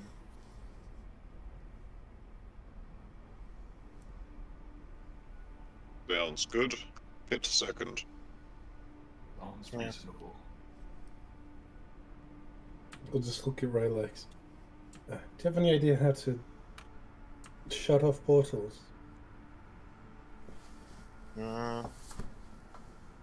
I could make a guess. To like a rune circle or a rip in just space? What do you mean? Well, if you let's recall hold- correctly, the Shadow, High Shadowmancer, what's her face, told us very specifically that just say he was anything, stuck you'll there be one of because our of his entire portal deal. He couldn't leave because he was stuck holding one open. So essentially, he trapped himself.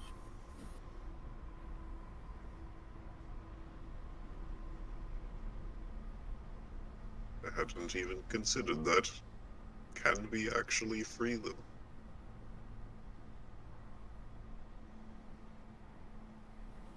It's not going to be as simple as opening the door. Well, it wasn't even that. We had to bring a very specific piece of jade that Shelley are very conveniently provided. Thank you. Chintry. Shell? Oh, fucking Talia. Warhammer. Blessed Shalia! Shalia's Shalia. blessing upon us. Well, I believe I did ask Zion, and she said that not everyone was missing a chunk of them or something like that. It's not like everyone required a key. Yeah, but I suspect we might be able to deduce how to turn it off with our own assistance, because if they're stuck there keeping it open, we might be able to just break the cycle somehow. Might be as simple as, breaking a rune off the wall. I'm sure if it could be done that easily, they would have done it already. What if they literally can't move at all, though? Always take a look. I believe he could leave of his own volition, but he was contracted to keep it open and can't break the contract. Oh yeah, that was it. It was a deal. So if we go in and break his concentration, and then contract over. Just set off a firecracker behind them. I mean, he probably wouldn't like that. I do think that going to the plateau should be before the pit. Because if we can somehow get any assistance from a teleportation master before going into the pit, that would be Josh sweats. Teleportation demigod be like, thanks for releasing me. I gotta go, bye. Left some cookies in the oven 8,000 years ago. I'm out. Gets there, pulls them out. They're perfectly fine. My oven's been on for 3,000 years. I gotta go. Plane of fire. Oh shit. Accidentally made plane of fire. Oh, It was originally fuck. plane of wood. Oops. Oops, I left the bath running. Plane of water. I left the air conditioner running. Plane of air.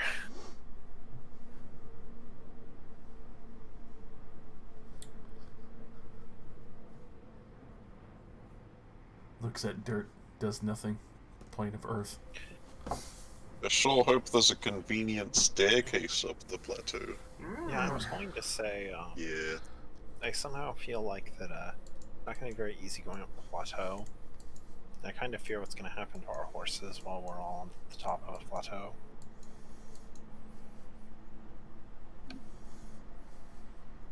Silly relax. We'll take them with us, of course. How? It's the same way we get up. What if we're stuck in Climbing the with sheer their surface? hands. I mean, to be fair, I've got an idea. Actually, it only lasts for 1 minute. Never mind. No, it's fine. I'm gonna it's be fine. real with you, Chief. If I have to climb up a mile of solid cliff with my hands, I'm not doing that. How far up is this plateau? Good I question. wonder. Once we get there. You can Well, see can it in Can the you see it distance. from here? Wait, show world map? Yeah, you can see it. Oh god. It's pretty fucking tall.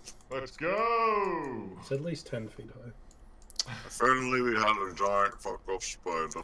Would you like to roll a survival to try and guesstimate how large that plateau would be at this distance? I would. I really would. Oh yeah. Pretty good. Must be at least 5 feet tall. At least. Especially judging by the size. Some guess a little less, some guess a little more, but especially with the consensus from Elaine and other party members working together to kind of, size this thing out in the distance, judging by horizon alone. You assume this plateau is somewhere in the ballpark of 15,000 feet, Right. almost 5,000 meters high. If there's not a convenient way up, we ain't doing that. Just dig up. Okay, you guys will all be dead by the time me and Harbinger make it up there. could use that flying carpet right about now. Yeah, I wonder what happened to it. Yeah. That would actually be helpful. Where could it be? It could be now. UPS driver waiting it out door like hello. UPS drivers driving through the desert to try to find us. Where the fuck you been? I imagine they trek day and night, exhausted, to deliver this package, and they're like, "Ah, thanks," and we unwrap it, and it's a flying carpet, and they're like, "You fucking kidding me?" Just jump on it and float away. Nigambio smoker. Don't worry, I can just constantly fly myself up 1,000 feet, swap spots, and then rinse and repeat. Fall on Cool. me. You can solo the boss then. Have fun with that. Yes, sir. Let me plop you on. Boss, but he's friendly. What are you talking about? I take one person up with me each time. You know, what's up at the top? Can you just swap places back and forth while like Totally. holding one of us? It wouldn't bring you with me. Alright, then not as close as I thought. I mean, it's as close as we're ever gonna be. No, I mean, like, I thought these were a little closer to each other. We have no reason to be in this area ever again. Yep, we might as well. Yeah. We can get there in a day and a half if we go full speed, hubby. What the hell? I don't think we should. I get Yeah, me and my Harvey echo. can go and start climbing, and Yeah, then we'll go drop scout. a rope. Yeah, we'll scout. Okay. We'll drop a rope. A 15,000-foot rope. Yep. Yes. Yeah. One thread. Standard issue adventurer, 15,000-foot rope. Yeah. Hang on. I get my echo out, and I pedal with the echo, which is both off.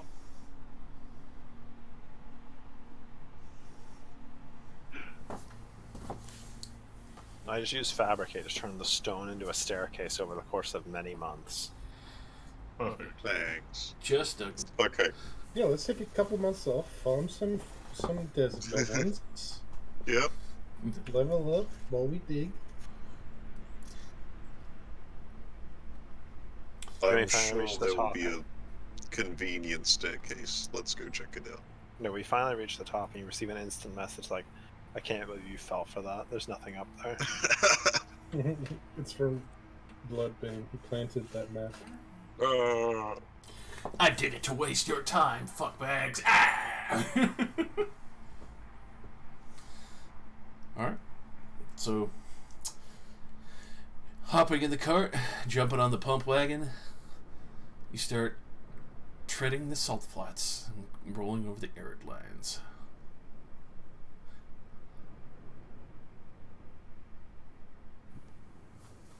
Alright, what's happening? I got interrupted. Treading over the arid lands, pump wagon and all. Oh, let's go. Pump it. Ura!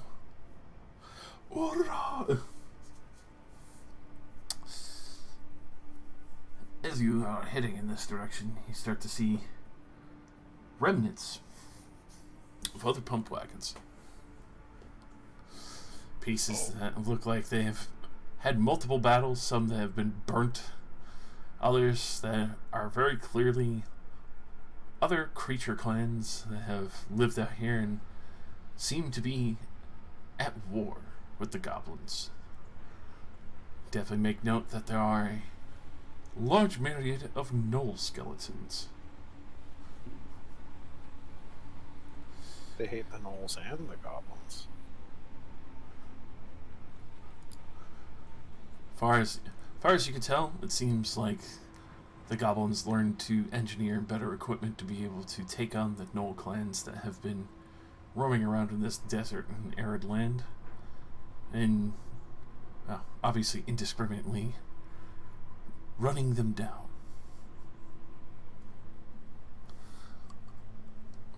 I mean, you could, but it would take quite a long time.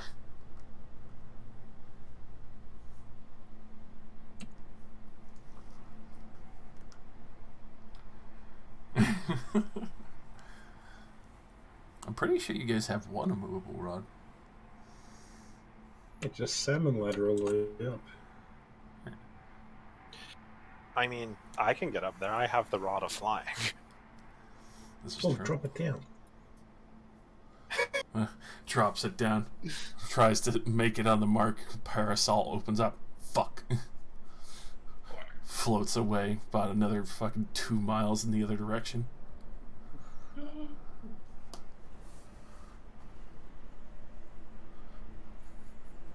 Also, it's only 20 feet around. That's a long day of sitting there waiting, hoping there isn't any wind that's going to push me away. That's in a place that's nothing but wind as far as you've experienced.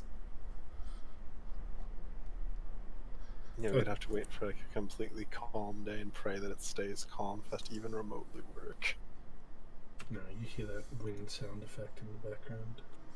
Probably run to the top. 15,000 feet, by the way. Fucking Christ. Wish we had a beast barbarian that could just jump to the top. I can do it in 2 rounds. I never said it'd be quick. Why don't we just put fly on the horses and just fly up? They have to drive the cart. Also, I did consider putting animate object on the cart and flying up, but that would only move like 30 feet around and only last 1 minute. Gets up there.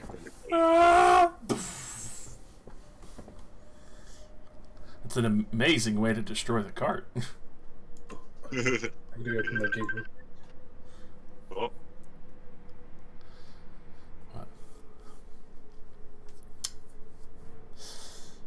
As you're trekking along, you do see that there are a few sections where these pump wagons have gotten destroyed particularly. You can see what looks like soft swirls of sand that start to dip down like traps. oh. And since, moving along as you catch sight of this, I need Elaine and Relax to roll me their land vehicle proficiency. Of course. Quicksand. What stat do we do it with? No, it's like Dune. It would be dexterity. Okay.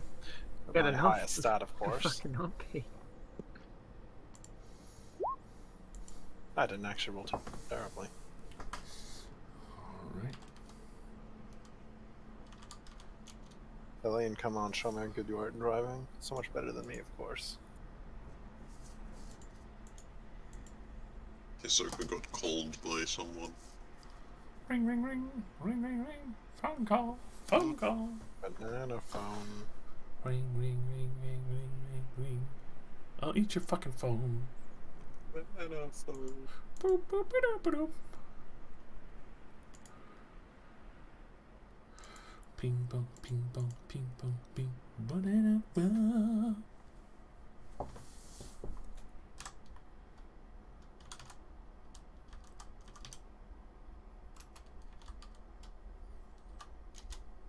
The banana's call. He wishes to take a message.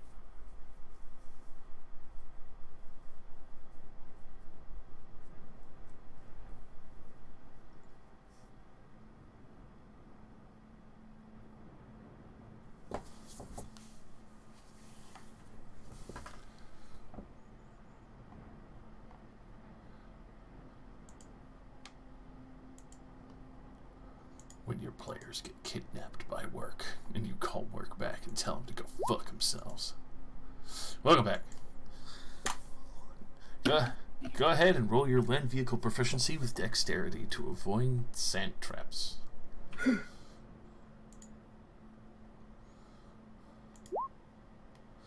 Alright. Nice. Much better driver. Yeah, I have dex. Yeah, I have dex. This is true. Thankfully, you managed to avoid these sand traps. As you're driving by these large open pits, you see that at the bottom, what looks like pincers in the center of the sand. You see that they lurch in your direction for a moment, and you immediately take note that the creature that you had seen is definitely some kind of monstrosity, and they seem to be riddling this section of the fields, obviously, that have previously set traps. So.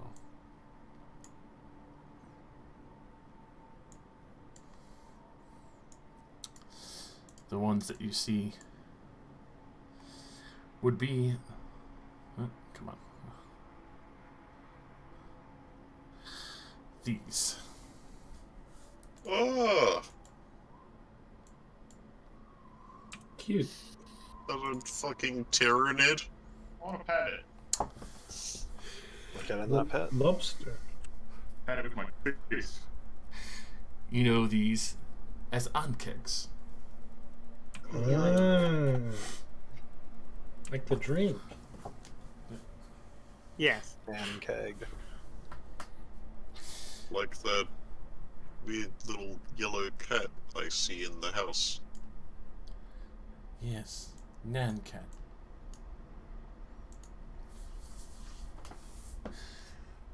Thankfully, you were able to avoid many of these creatures. The field that they have nested in, you can tell that quite a few goblin pump wagons have fallen victim to them in this area, as well as what seems to be a number of gnoll packs.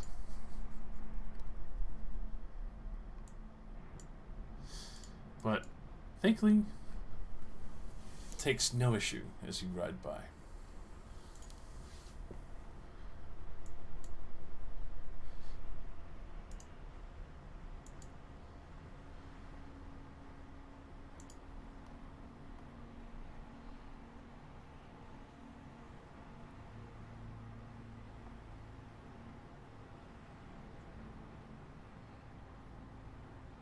Okay, just a sec. Mm-hmm. Gotta feed my cat. The cat was stealing the chair. That's true.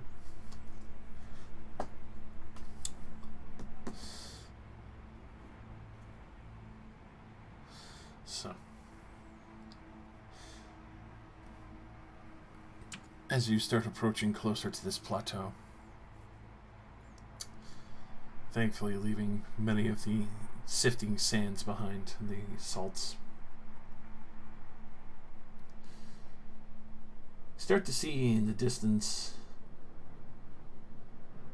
it looks like a town built up around the plateau. But that doesn't seem right. There isn't any town listed here, and especially not to any of your knowledge. Town built around the base? Yes. What? Oh.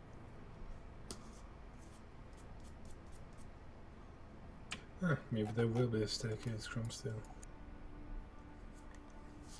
Actually, you're not on the same card as me. Maybe there will be a staircase, Crumsdale. Perhaps indeed. I hope they are friendly. I get the strangest feeling they won't be. I have a strange feeling it might just be a colony of goblins. Yeah. That makes sense. Or gnolls. Or gnoblins. Gnoblin. Ooh. Did you know Interspecies gnolls were- breeding. Did you know gnolls were originally goblin trolls? No. Gnome trolls. Thought they were hyenas. They are now. What? Where did hyenas come from then? From the gnolls. What? What the fuck?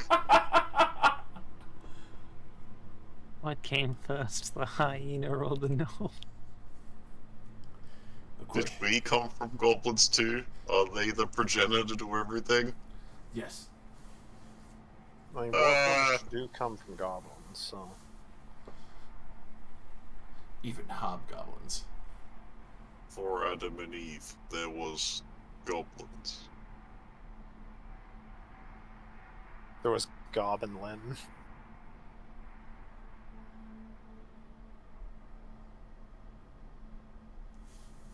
In the Garden How, of Goblin.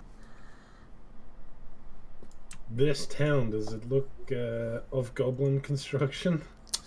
It's definitely shoddy in construction. It doesn't look like any proper infrastructure as far as you can tell. I mean, you can't get good materials out here. It'll be hard to judge on that.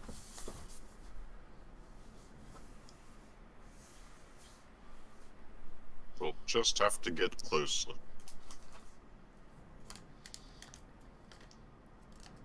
Alright.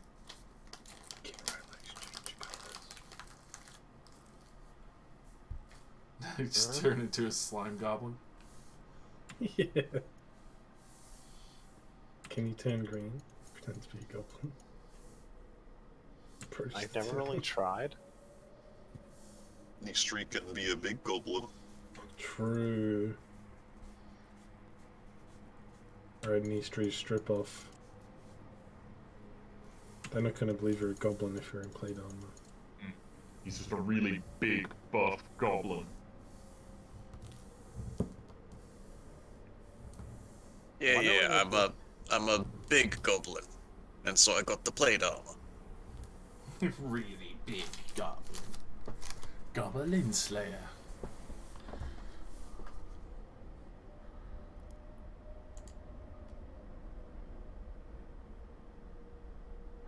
Alright. I somehow feel like this is going to turn into a mess. Nah. So, what's happened?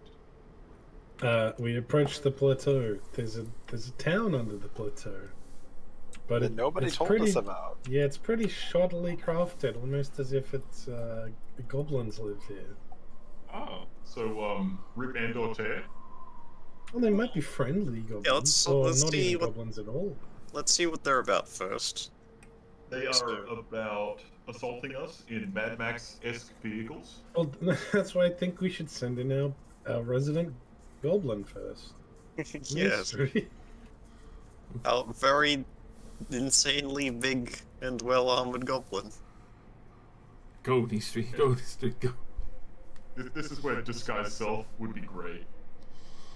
Just really Just tall see me. goblins walking in. Yeah, it checks out. Mm-hmm. Alright.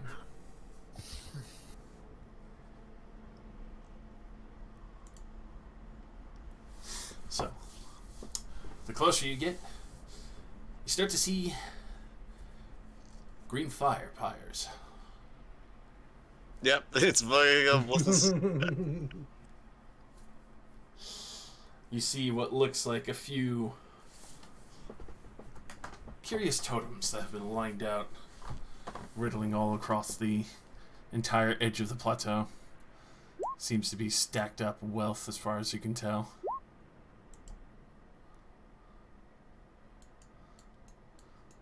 Copper, my man. Copper. Okay, well, let's avoid a fight if we can. Perhaps we can negotiate. I feel like they're just going to want to eat our horses, the bare minimum. Yes, I feel like the classic goblin trope of why would we trade with you when we can just kill you and have everything? Because we'll kill a lot of them going down. That means they have to feed less people.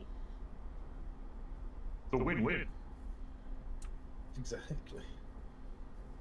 You have a better idea? Kill them all. That still involves getting close. Yes. Well, yes, I think maybe we should. What are we hoping for? To ask them if there's a staircase? Yes, best case scenario, we say, we don't care about you, is there a way up the plateau, and they tell us. I doubt that'll happen. There's such a low chance of that happening and it not being an elaborate ploy to surround us. It's basically zero. I know. perhaps we should drive around the plateau. Give it a bit of a scout. Alright. It does just give them more of an opportunity to come out, but I suppose we're going to talk to them first. It is getting late as you have arrived here at close to the end of the day. Oh, good. We'll ask if they have any inns we can rent. Maybe we can kidnap a goblin. And ask them if they know about a staircase. Just, are you proposing we went outside to abduct a goblin?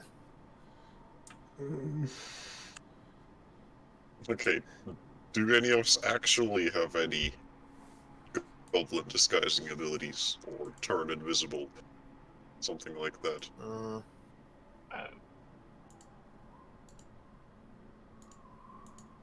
Damn. Let's see. I can turn people invisible, I guess. That's something. Okay, that is something.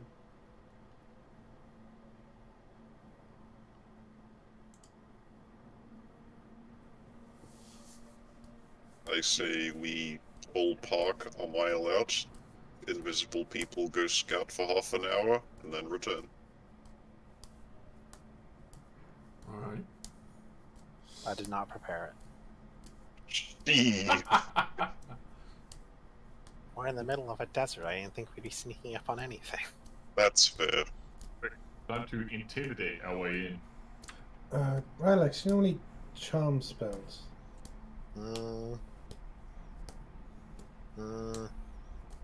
Let's see, makes you go insane, injures your brain. No. I got a shit idea. Send in your thing. Is there any dead goblins around? Oh, please tell me you're about to do what I think you're gonna do. Yes, there's definitely dead goblins. Go ahead and roll. Please.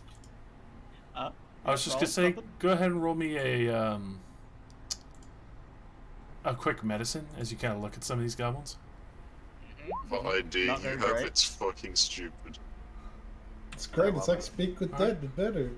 You assume some of them got maybe flattened, though their bones seem particularly gnarled and exploded.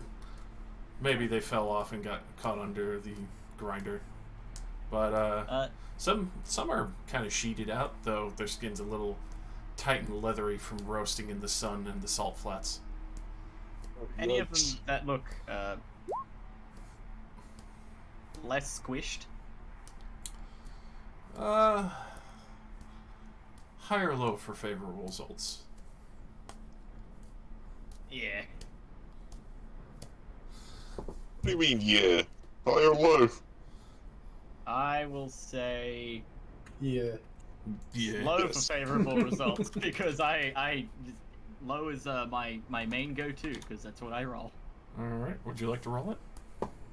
Sure. What am I rolling? 1d20. Above. Are you fucking kidding me? Alright. There's none that don't look like they're too not exploded. You do seem to find a few that look curiously scorched by something. Doesn't seem like fire. It seems like something else. Okay. Well. You do find a few that look like they were cold and then thawed, probably froze to death out here, question mark? Okay. I guess one of the ones that froze to death, I'm gonna throw a hit die into it with my side mods. Alright. So you throw one of your hit die, the goblin comes back at full health and plus.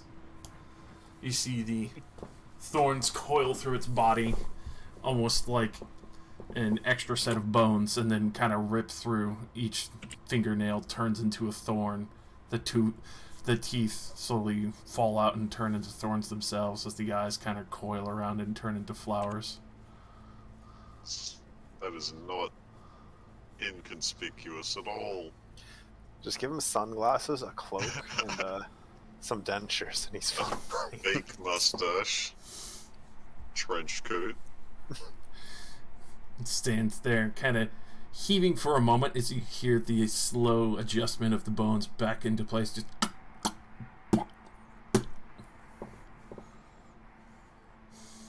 What is your knowledge of that town? it is there to worship the Blue One.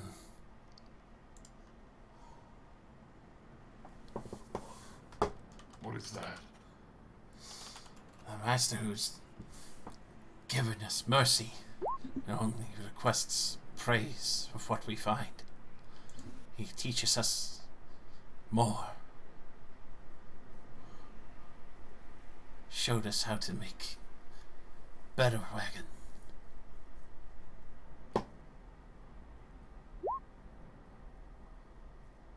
Will the rest of them attack us on sight? Yes. The Blue One must not be disturbed lest he destroy part of the town again.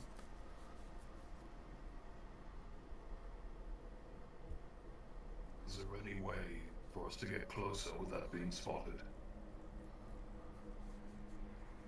A secret way in, perhaps.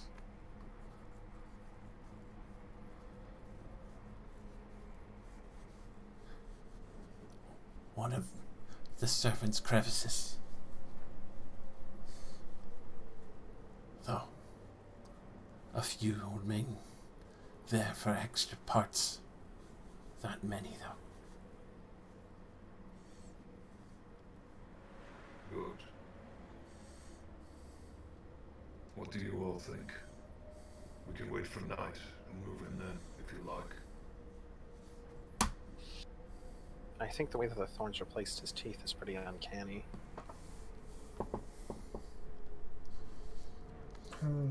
Each time he moves, you hear like a little rustle of the thorns, jerking through his body. I don't know what's going to happen to our carts if we just leave them here. That is a good point. Chance they have more in there. Well, yeah, but, Horses? you know, the poor horses.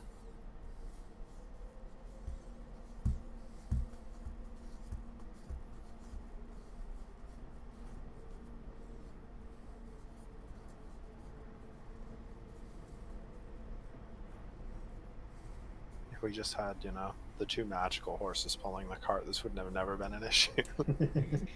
And the cart would be heavy. But yeah. No, I like the plan of sneaking into caverns, you said? Yes. Servant's cavern. Yeah, the only issue is leaving our stuff behind. Master likes horse meat.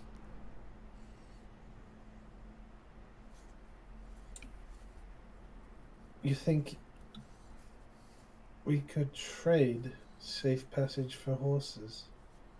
Don't sell him our horses. Look, I like the horses, but they're horses. I agree. The horses are an acceptable loss for what we are trying to achieve. Though we are only about halfway to Obo. You might need to procure another wagon on the way out. Also, didn't he just say that anybody that disturbs the blue man must be stopped? Meaning that even if we give them the horses, they probably still want to kill us.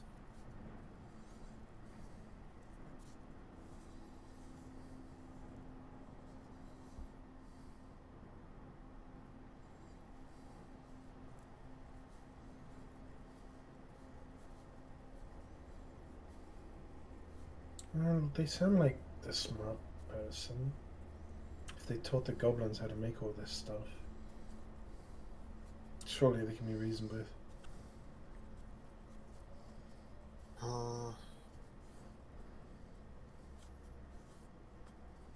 No, just I've grown kind of fond of the horses. It seems kind of cruel.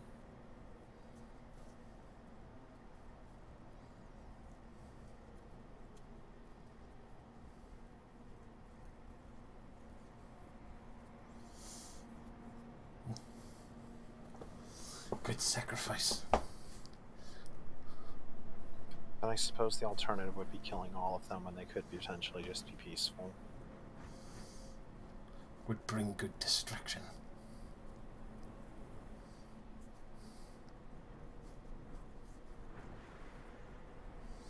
You can even see that even though this goblin has recently been reanimated, he's actually staring at the horses like he's hungry.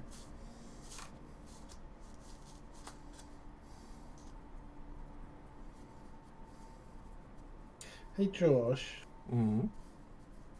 can I roll a medicine check on these goblins to see if Elaine is smart enough to realize what I have realized? Go for it.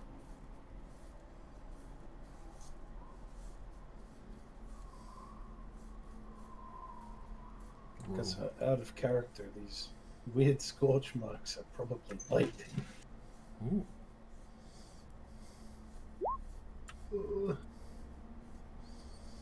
Same boat. It's a little tough to put your finger on. You assume a blue one, because that's what he mentioned. Might be a blue dragonborn, or a blue dragon itself. We can take a dragon. The fact that it likes to eat horses makes me assume it's a blue dragon.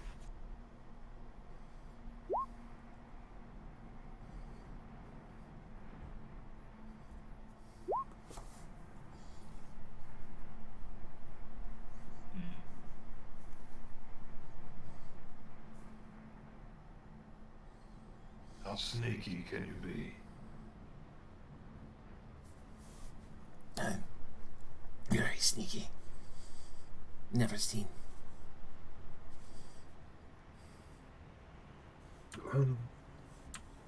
Goblin, sir. Can you describe this blue one to us? Chavrin Call. A great savior. He allowed us to stay at his base as long as we pay homage to him. We bring much sacrifice and venerate him. Has helped us grow into this great city around the great rock. It gave us green fire and tools to make wagons without horses or lizards to draw them.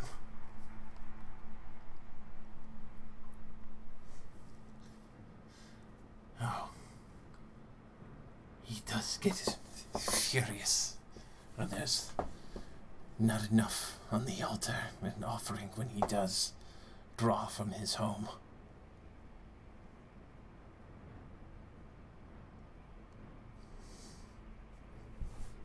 We know when we have failed, he punishes the city by destroying part of it. All those were those failures. They did not deserve Chafrankul's blessing.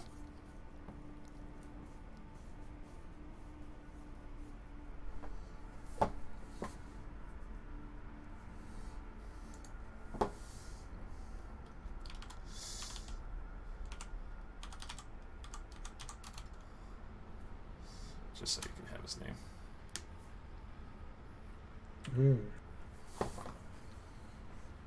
I misheard that the entire time. Yeah, I thought so with the J. I was hearing it started with like a T.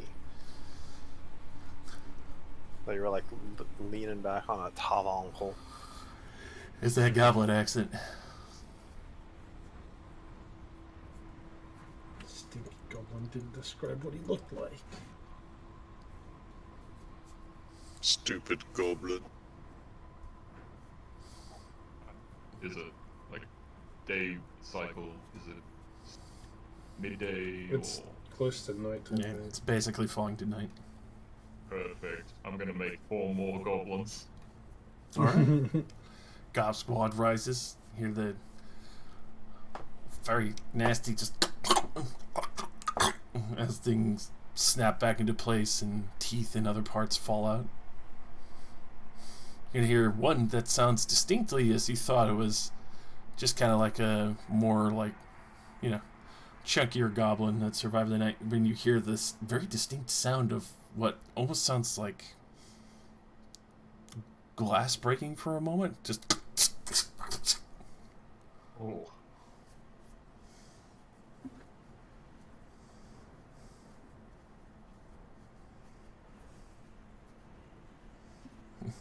glass pit. So you have your, what was it, 5 goblins? 5 goblins. They all stand there, very oddly breathing for some reason, as you hear the rustling of the thorns that have traveled through their body.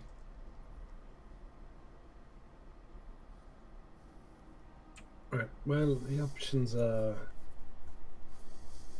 we leave the horses out here, and if we take more than like a day, they'll die. Or we offer them to the blue one, and hopefully it is friendly. Well, I feel like I'm probably outvoted in this. We fly.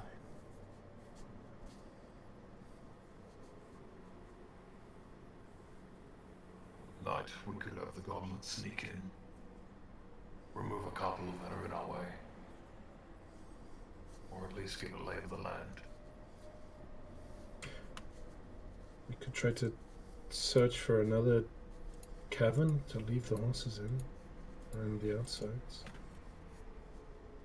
Couldn't we just leave the horses in the cavern we're going into? So we were going straight through the town full of goblins to do that. You would be. The place that they had mentioned the cavern is where a lot of the goblins congregate, from the sounds of it. Oh. But it's usually unattended at this time.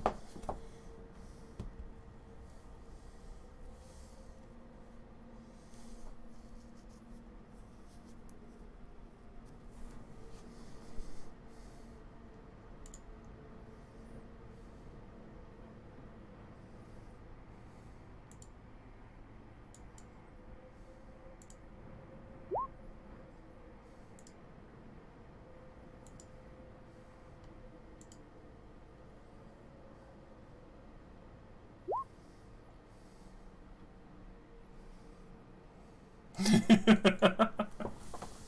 feel like we could always just come back another time. We could actually just teleport circle the horses back. I actually kind of like that. If you prefer them to be free, then that is a good option.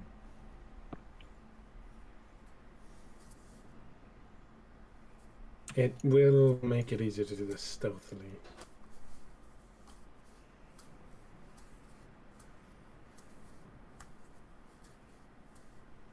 We'll have to commit to that then. Are we committed to the stealth? Yeah, we will be entirely committed to doing this and also securing a better transport out of here. Yep, because we ain't getting those horses back. Oh, it were a long and arduous trek with you all.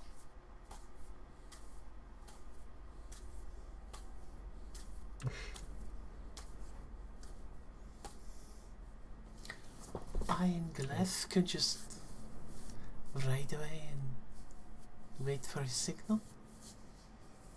I mean, are you really comfortable being out there without the rest of us? I don't feel like going into a city full of goblins. What about the weather? I mean, there are tarps for that.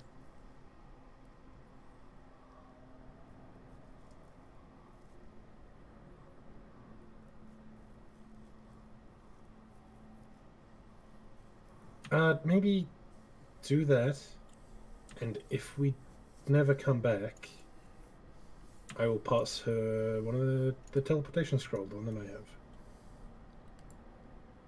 Are you sure about this? We have one, and if for some reason we can't find you again, use this to go back to Stratham. We can just contact him with magic. I'm sure we can find them again. Yeah, unless we, die. Yeah.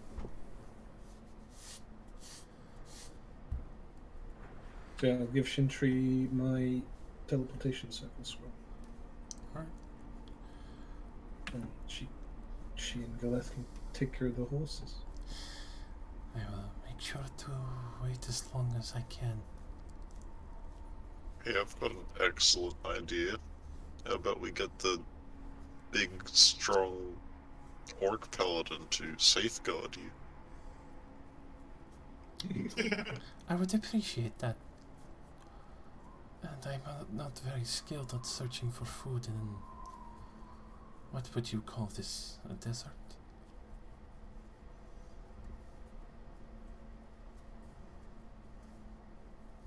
Something like that. A wasteland.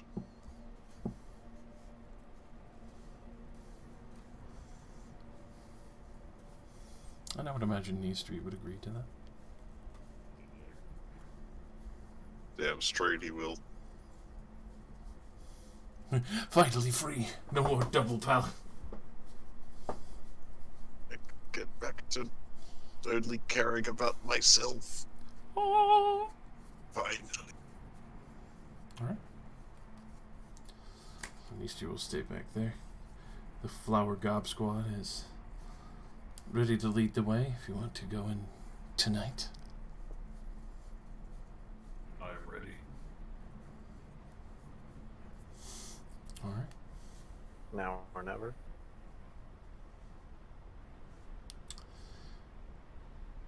I'll ask all of you as you make your slow encroach towards Goblin Town. Wait, you're bringing me? If you want.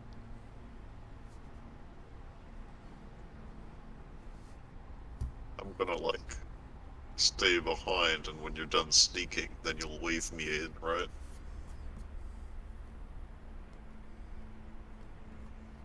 Yeah, sure. Because I will ruin your stealth check. I will ruin my own stealth check, thank you. Yeah, but you don't have a negative stealth modifier, do you? True. I mean, my stealth modifier is negative. Yeah, but you don't have disadvantage. Mm. I have both disadvantage and a negative. I can give someone advantage. Actually, no, I can only cast it on myself. Never I- mind. Can take off my armor. To reveal the 3 goblins inside, and then you can persuade them to let us through. Yes! Oh my god! What a power It's move. time. Huggins. Let's flip the dogs of war. Or in this case, the goblins. Gonna size up the goblins, see which one looks like the toughest, and hand him my shard of Zomon. He grips it tightly. You see immediately what looks like a crude purple goblin dagger form in his hand. Oh, that's cool. Next time we find a meteor, we're just playing collect them all. Pick up 1,523,292. Just collects the meteor, finds an ancient titan's body, reanimate. From steel starts stripping. Ting, ting, ting, ting, ting, ting, pum, pum.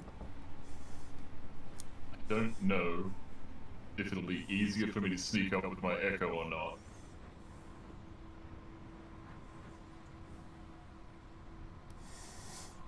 Underneath the plate armor is mostly metal with some wood bits.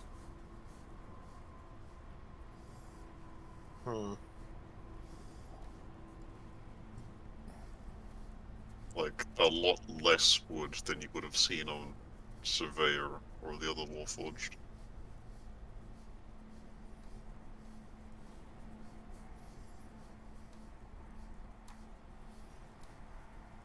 And he has a massive dick.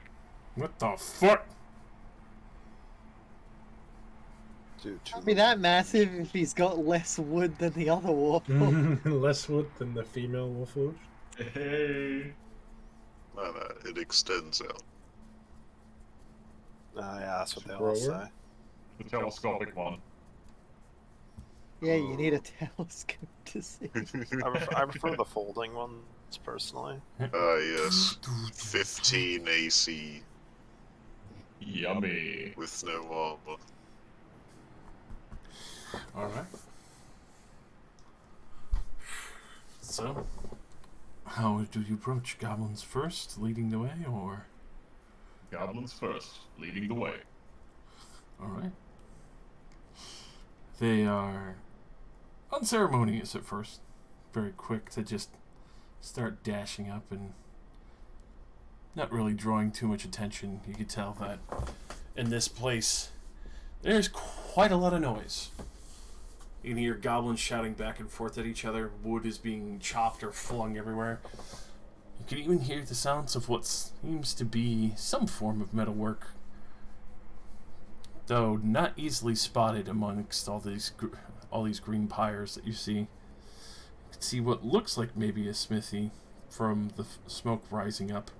Looks more like a shabby shack where somebody strapped together about 6 carts in an arc and then just whatever forge or what could be considered a forge is in there.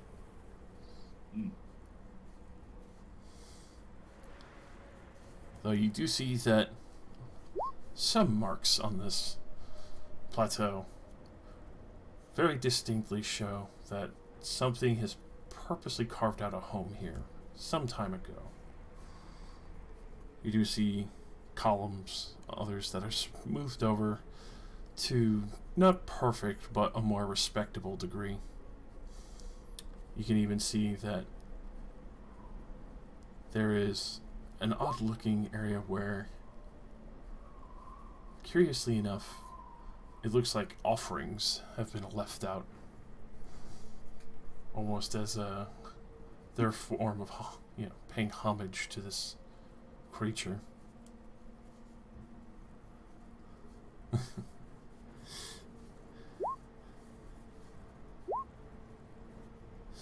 But as you start finally getting closer, you can see where the crevice in the plateau starts to make the very intimidating peaks of this place. About the 5,000 meters up or 15,000 feet towering over you. You can see occasionally the wind sweeps over and blows away another chunk of sand, or 1 or 2 rocks occasionally fall down and crack against a house. You see very specifically there are larger pump wagons here. Others that look curious in design. Some that look like they were tests or trying to be more respectful. You do see one that looks like it's being built up from some of the best parts that they can get their hands on. Though, it definitely looks a lot larger. Much more than what a goblin party would need if they were maybe trying to build up an army or a wagon that could carry a small army.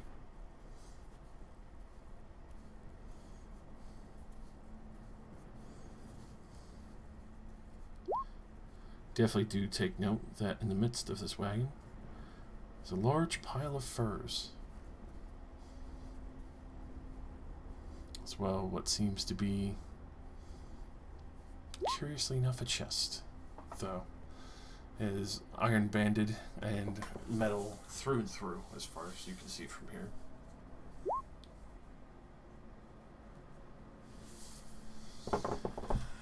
Go ahead and roll me your stealth as you start to approach the green pyres on the far right side of the Goblin Town plateau that you've encroached on, where you can see the seam that goes into the plateau.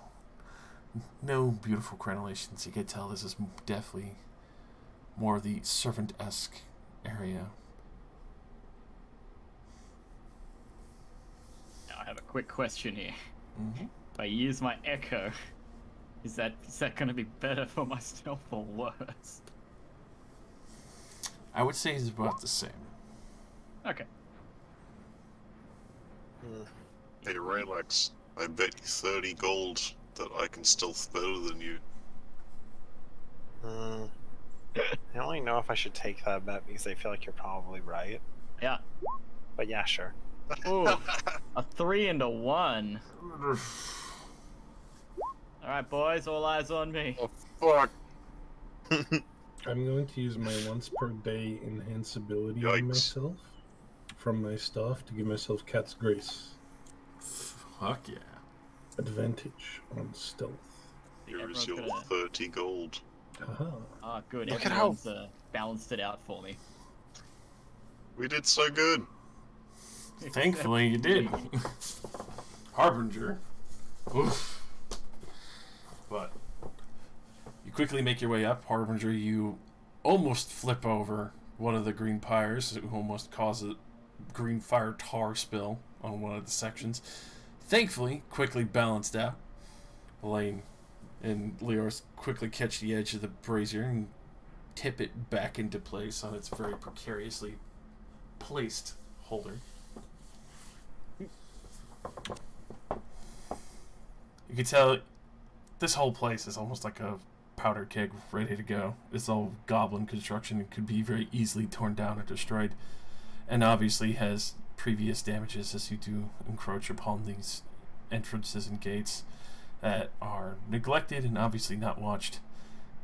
Clearly have been destroyed before. You could see splinters of wood, dead goblin remains that have been just buried or built on top of with this other goblin shanty and other pieces around. You could see even other goblin bones have been used to just reinforce door hinges or allow it to be able to swing easier. You can see what looks like few cranks and pulleys here and there that obviously have incorporated goblin corpses and bones or other creatures and such. Old remnants of horse hides and other people's hides. You take a moment to realize that some of the leathers that you see hanging up as door flaps to protect some of the shanty town is someone's skin. You see the face hollow and whistling as the wind blows by.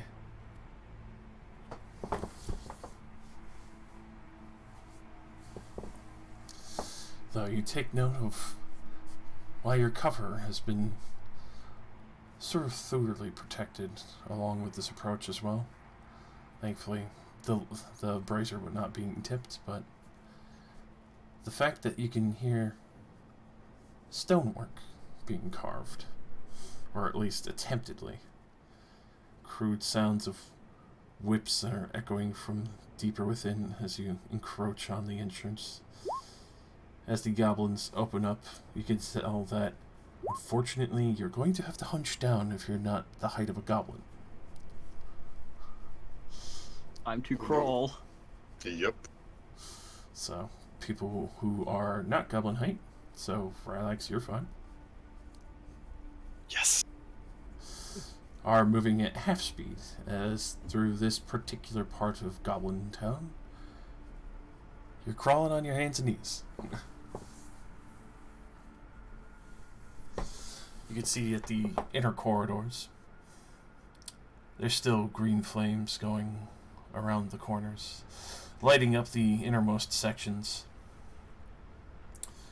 Goblins that would usually be tan-skinned and quite average-looking that you can see as you slowly approach them. Very deeply hued. At this point, you can see the other 5 goblins that you reanimated encroaching up behind them. The soft rustles that you heard along the way to let you know where they were seemingly very eerily stop. And you see that even the thorns very clearly look like they've tightened up and held tight to their body, almost like a second skin to hush themselves.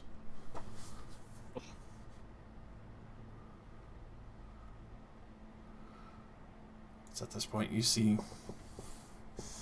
the few ones that were alive. The 5 goblins very quickly dispatch the three that are sitting at the entrance eating what seems like a fresh Enkeg kill that they've collected and dragged in, quickly ripping through them with the Diamond dagger, spilling out their organs and quickly pulling out their small intestine to make sure that it's only a quick gurgle before their lungs completely deflate. Oh, Nice. Good on you, little guy. they're really good Why- at disemboweling. Why do these goblins know so much about disembowel? Well, that's a good thing, yeah. Good, curious thing, isn't it? Sniping's good job, mate. Good job, mate. Okay. Guess you're gonna have to ask Simon about that. Maybe Zymon's giving him up-to-date anatomical knowledge. These 5 goblins are all neuroscientists. But with that, you can see goblin habits still have goblin habits. They pull out some of their livers and other parts and start eating them as they walk.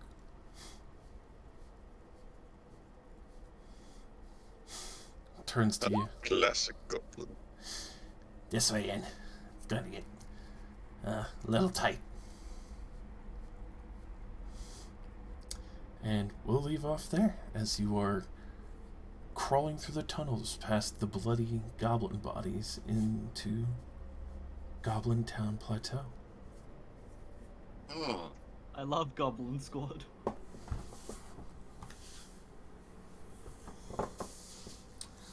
Allow me to get XP for everyone. We turn this into Metal Gear. Snake, I need you to infiltrate the Goblin Village. Okay, so if you give me something like, I don't know, 5 days of us crawling through tunnels, I'll just make like an army of goblins. Gobos. I mean, I assume you don't get those hit die back until the goblin is dead. I'm assuming that too. no, you can just have unlimited servants. Yeah, Go yeah, yeah. nuts. Well, yeah, because otherwise there'd be no reason for you to even need us. You could just go walk around and just raise people from dead battlefields. Right. So, which one are you volunteers? 700 You what? XP each. I don't think your thorns can reanimate me, so I'm pretty safe. For now. Just slurps you into like a plank gulp or something. Solar. I'm not afraid to end you for the good of the realm. Swear to God. The good of the realm. He was going so good, and then suddenly Zymon's power got to him. God damn.